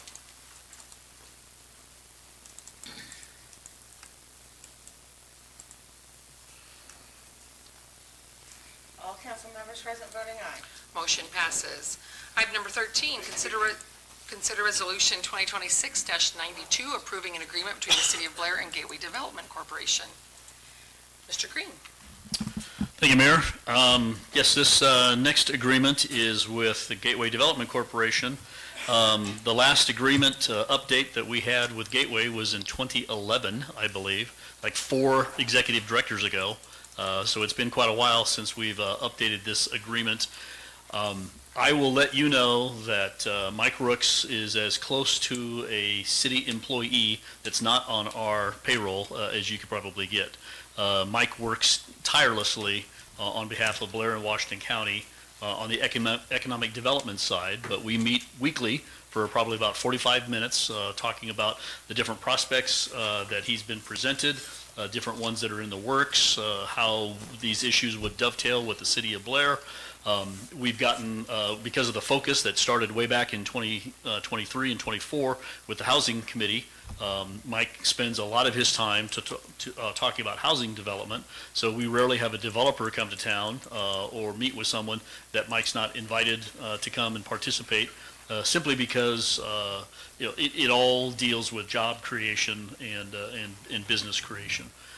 So I'll turn it over to him to kind of talk a little bit about this particular agreement. Again, it's similar in structure to the one that was presented with the Chamber. 2-year agreement tied to the fiscal years. Again, a 1.5% increase going forward for each of those years. If in the future they feel that that's not sufficient, then they would have to come back and speak with, get an agreement revised with the council at that point in time. Again, I also want to stress that Mike is, in his capacity, is the administrator, and that's in our municipal code. He's the administrator for our LB 840 program. They don't send applications to us as city staff. We don't vet them out early on. We don't make all the phone calls back to them. We don't do the paperwork background. We don't work with the banks to try to detail all those things. Mike does that on our behalf. And we've talked usually along the way about certain applications, certain businesses that are looking at certain things, but it really isn't until that actual LB 840 Advisory Committee meeting that the city staff begins to get involved in some of the details, and then ultimately those might be presented to you. So lots of things that Mike does and that Gateway Development does on our behalf.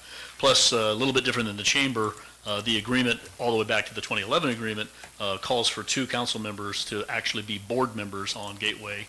And so I know 2 of you serve in that capacity, and so that gives this council a unique and very solid voice regarding the decisions that they make.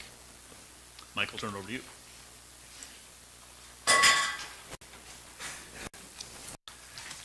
Good evening yet again. Mike Crooks, Gateway Development. Thank you, Phil. So yes, the contract you have in front of you, it is roughly a 16% increase over last year. People have asked why are we looking at this? Several reasons.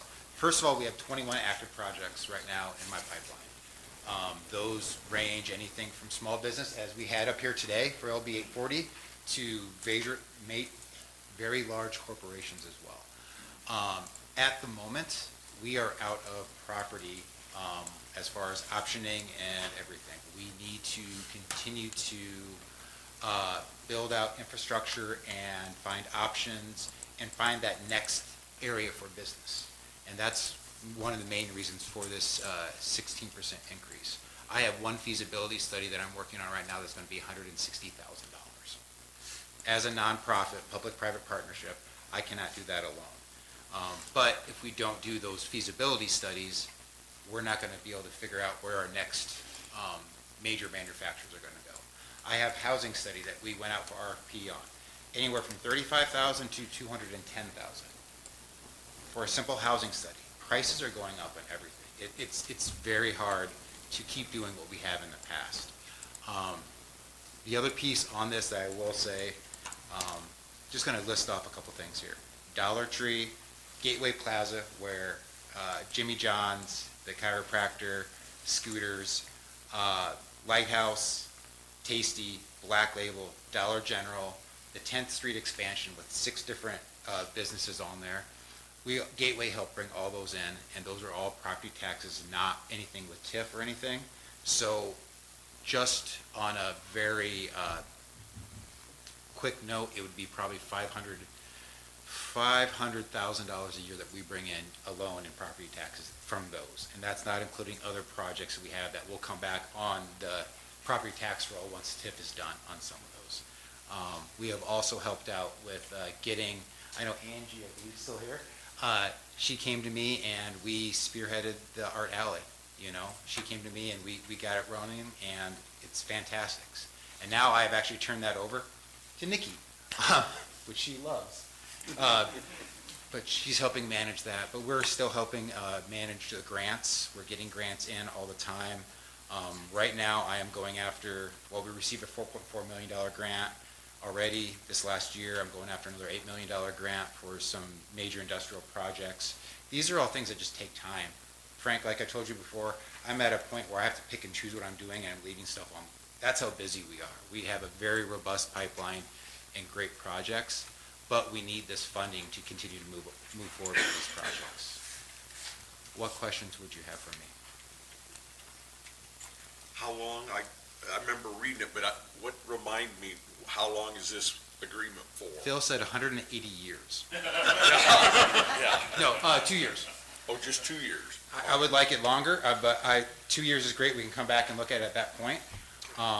It's just easier to prep your budgets when it's more than that one fiscal year. And then it renews every year automatically, so they don't have to come back necessarily.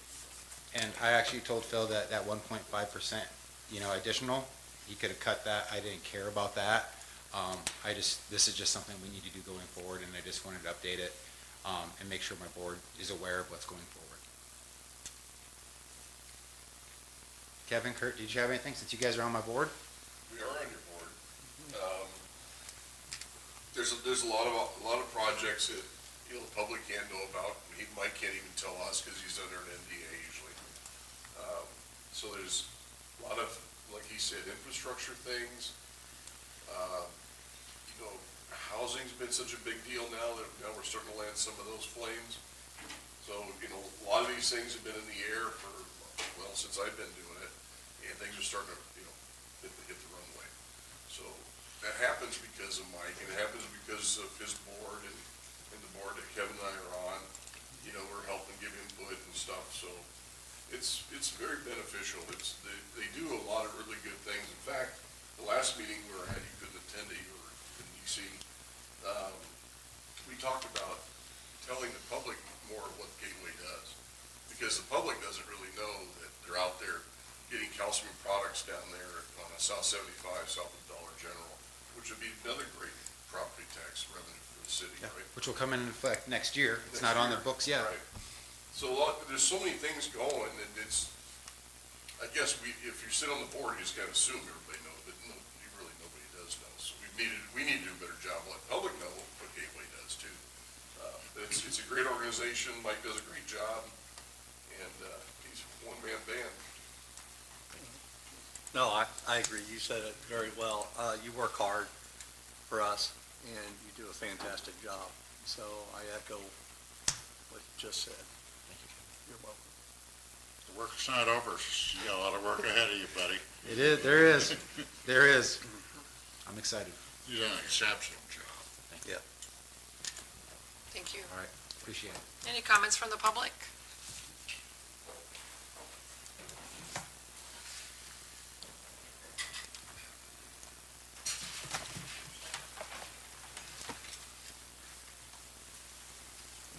Hi, I'm Angie Schroeder, SCHRODER, and I live at 10364 County Road 29 here in Blair. I do represent the Art Alley, which I didn't know that was being switched from Gateway over to the Chamber managing. We are a 100% volunteer group. We fundraise all the time. We rent grant writing, things like that. I don't really have any financial assistance coming from the Chamber that I'm aware of anyway. The very beginning, Gateway did help set up a pass-through account through Gateway. They help fiscally manage our money, but they donated a little bit in the beginning to get that going, but we have never had any, I guess, funding coming through, so I'm a little bit concerned of who's supposed to be helping the Art Alley, all that kind of stuff, because we, as a group, we manage all of our night markets, we do all the vendor fees, we organize, we set up physically, we tear down physically, manage all the artists coming in, all the work that's being done, along with a lot of other volunteer groups too. So I was unaware that the Chamber's now taking over. It has to still be through Gateway Development. Right, so if the accounts are in Gateway, but the Chamber's managing. They're holding the reservation book, so all of your Washington County events will be, your Washington County Arts Committee events, those are yours, but if somebody else wants to use that space. Yeah.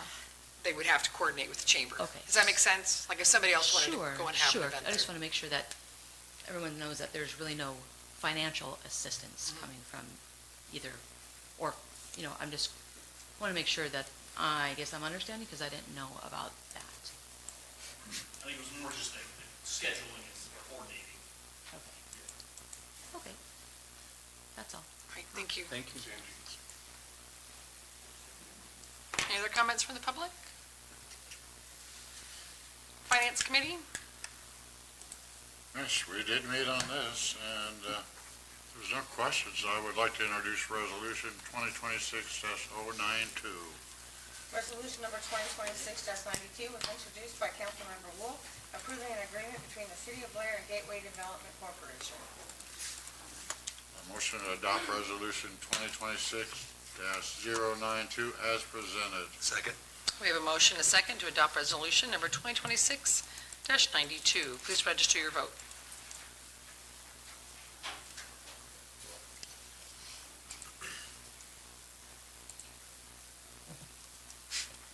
All council members present voting aye.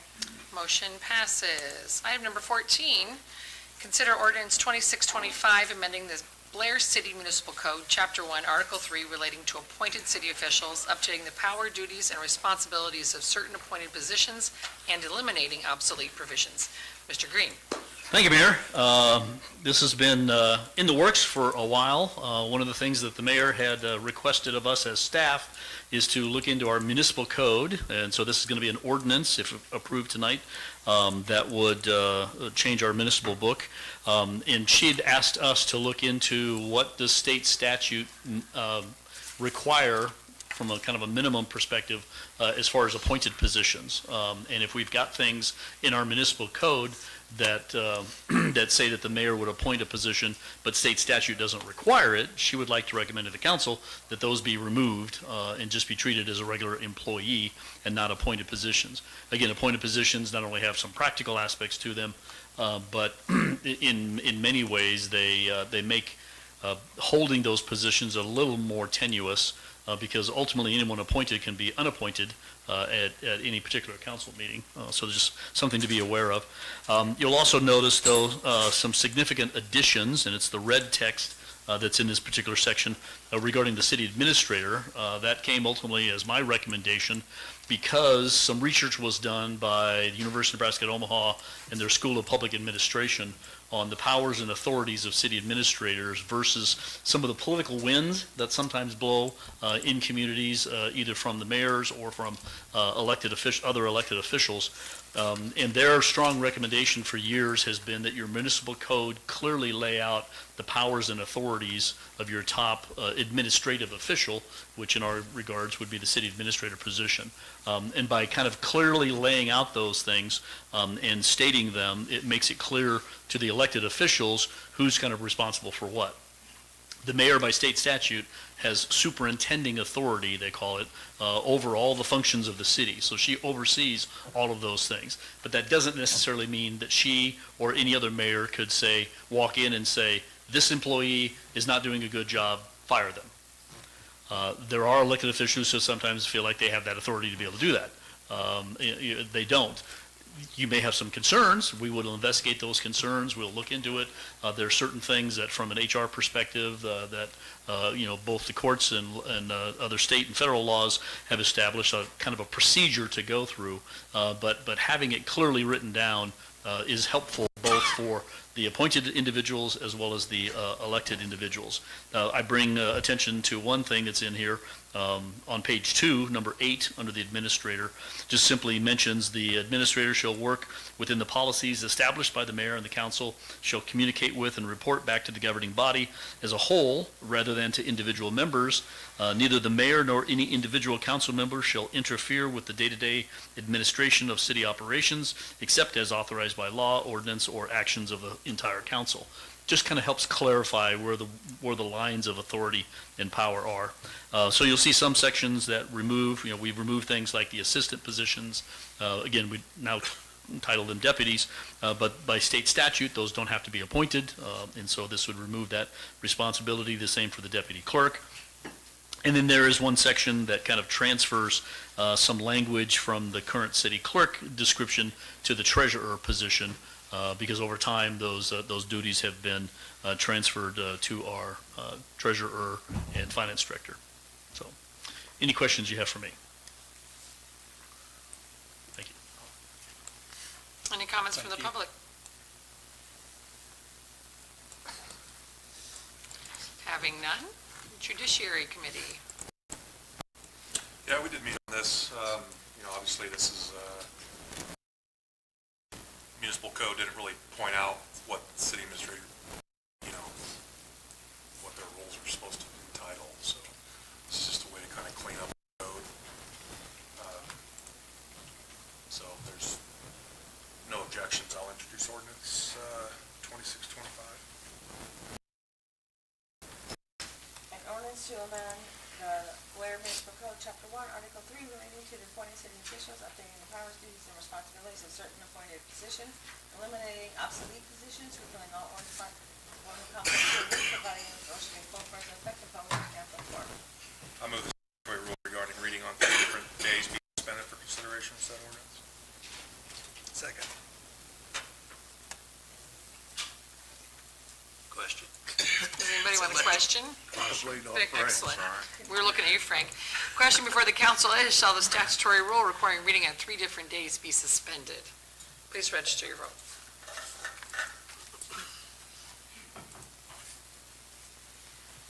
All council members present voting aye. An ordinance to amend the Blair City Municipal Code, Chapter 1, Article 3, relating to appointed city officials, updating the powers, duties, and responsibilities of certain appointed positions, eliminating obsolete provisions, repealing all ordinance parts of ordinance conflict herewith, and providing such ordinance shall be published and effective and published in pamphlet form. I move final passage of ordinance 2625. Second. Question. The question now before the council is, shall ordinance number 2625 be passed and adopted? Please register your vote.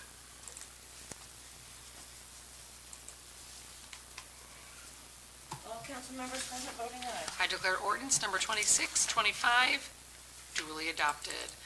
Item number 15, consider resolution 2026-96 adopting updated rules, regulations, and fees for the Blair Cemetery. Mr. Heaton. Thank you, Mayor. So the, excuse me, the Park Board at their last meeting made some recommendations to update the cemetery rules and fees. In your Spark packets tonight is a copy of the proposed resolution. I'll just kind of touch on some of the highlights. We've had some questions, I guess, over the years of how many burials can be on a single space. Right now, the rules allow 2 cremations or 1 full standard burial casket and a cremation on top of it. Park Board recommended changing that to allow up to 3 cremations in a spot or a full burial and 2 cremations. James would work with the families, let them know the changes, what their options are, but we would not allow any changes to the headstone rules, so they would have to work within the limits of what's allowed to put a memorial for 3 people on that space. In the event that a cremation is in a space first, and they choose to put the second burial would be a full casket, the family would have to work with the funeral director, pay any applicable fees for disinterment of the urn, and then put the full burial in and the urn back in. We've also looked at updating the fees. So James, the Parks Director, went through, surveyed cemeteries across the state. Our recommendation is a $50 increase to the opening fees, so going from $550 to $600. And then the purchasing price of the grave is right now $550. We're recommending raising that to $700. And that would include a $100 layout fee for headstones. Often people will purchase a grave space and then do what we call pre-need. They'll buy a stone 10, 20 years before they hopefully need it. But that takes staff time to lay out that stone, check with the company that's laying the stone, make sure the footings are in right, and all of that. And then we also would create a $100 fee anytime the Catholic Church needs assistance to lay out a grave or a headstone at their cemetery. So right now, the Catholic Church doesn't have anybody on staff to do that, so our staff has been helping out, covering those. So we just wanted to be able to cover our costs, essentially. And then lastly, the council remembers several months ago, there was a new law the state legislature passed that any unused grave space after 30 years could be reclaimed by the cemetery and resold. We chose to go back 100 years. I think there's about 2,600 grave spaces. But what's come up in that process is just identifying or a way for family members to kind of claim those spots. So there's some new language in the cemetery book that kind of addresses what identification Brenda would need to be able to sell that lot back to a family member. And if all of that gets met, we've proposed having a reduced rate of $275 for the second, third generation to have that option to purchase that back. We have a lot of places where great-great-grandpa bought 12 spaces for $12 in 1901 and used 1 space. So, but this gives a chance for some of the family to be able to be on their family's plot. Any questions?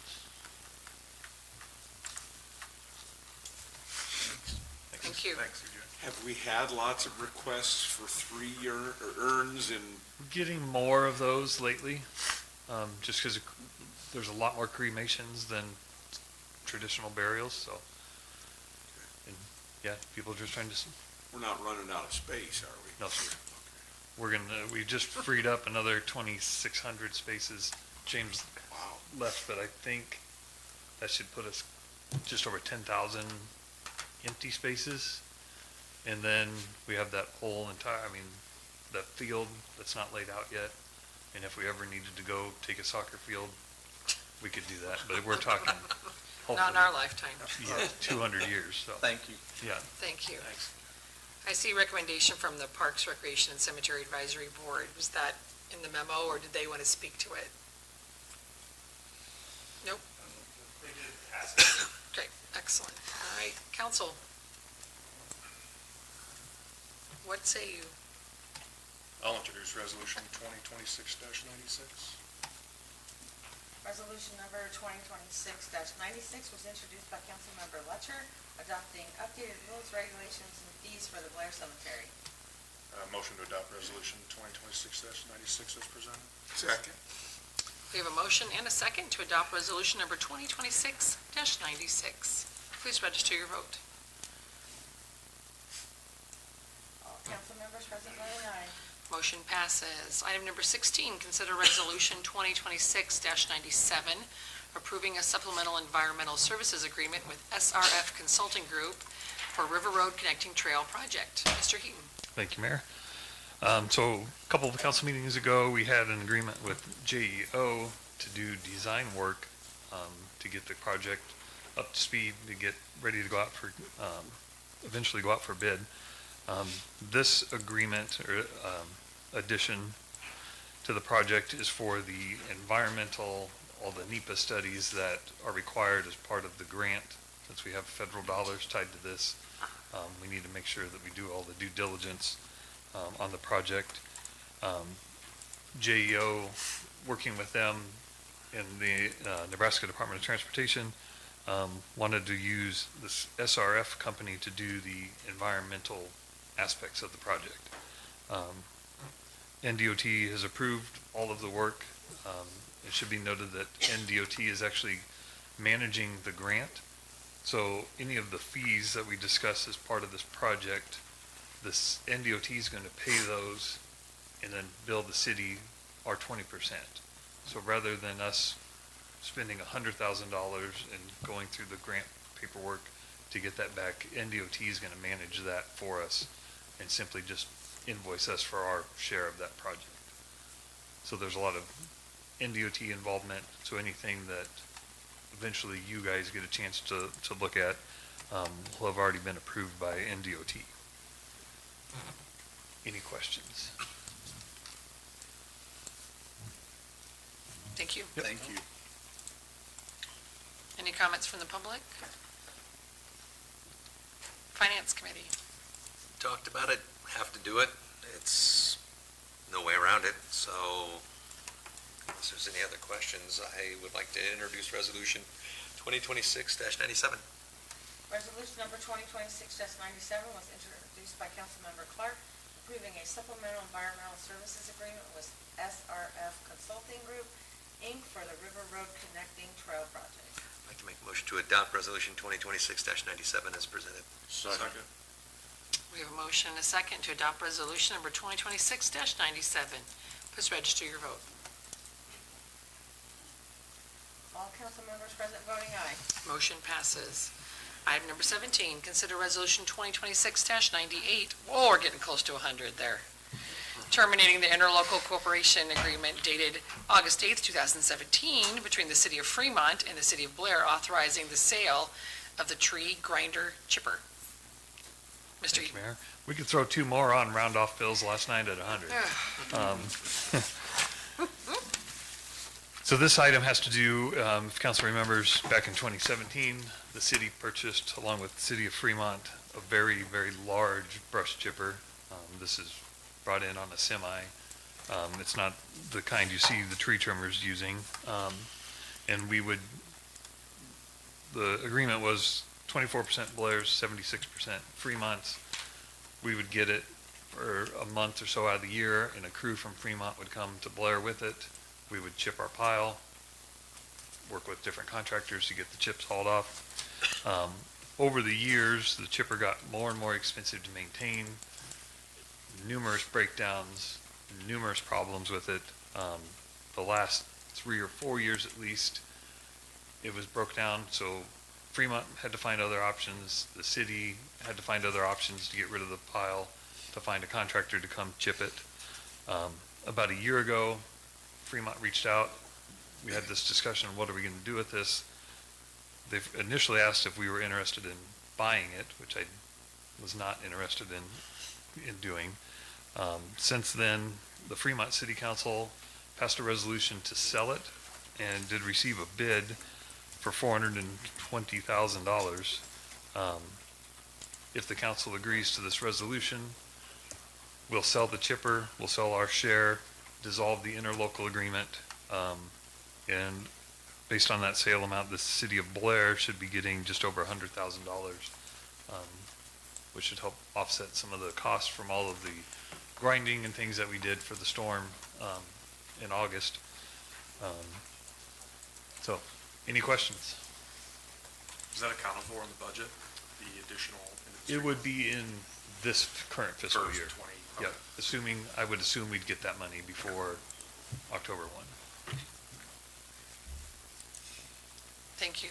Thanks. Thanks. Any comments from the public? Having none, Finance Committee. Yep, we met on this one as well, and it sounds like it's been nothing but a pain, and it sounds like we're gonna at least be able to get some of our money recouped. So, sounds like it's the right way to go.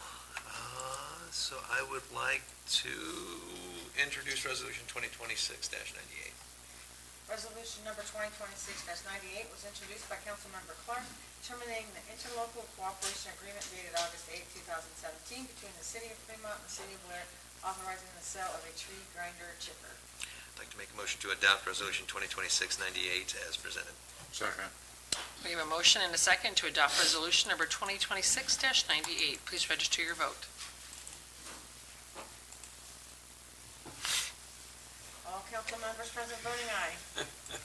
Motion passes. Dun, And dun, dun. as Mr. Green comes forward for his final city administrator report, I'd like to publicly thank him for all the wonderful things he has done for our community. You have certainly left your impact on us, and for that we are very grateful, and you will be missed. Thank you. Thank you, ma'am. Thank you. Appreciate it.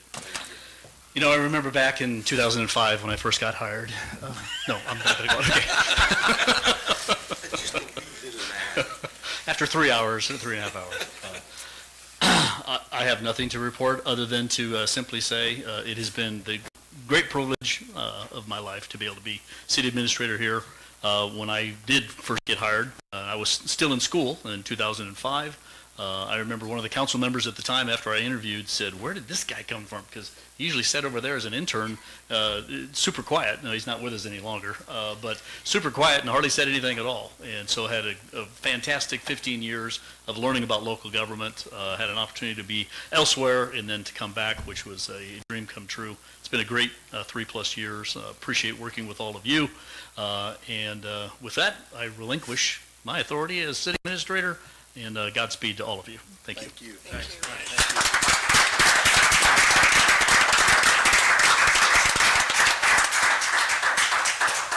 Motion to adjourn. Second.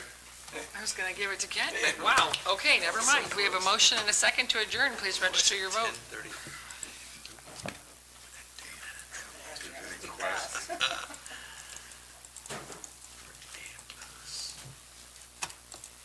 What nights of the month does the Fremont City Council meet? Council members present voting aye. Tuesday nights. Motion passes. Meeting adjourned.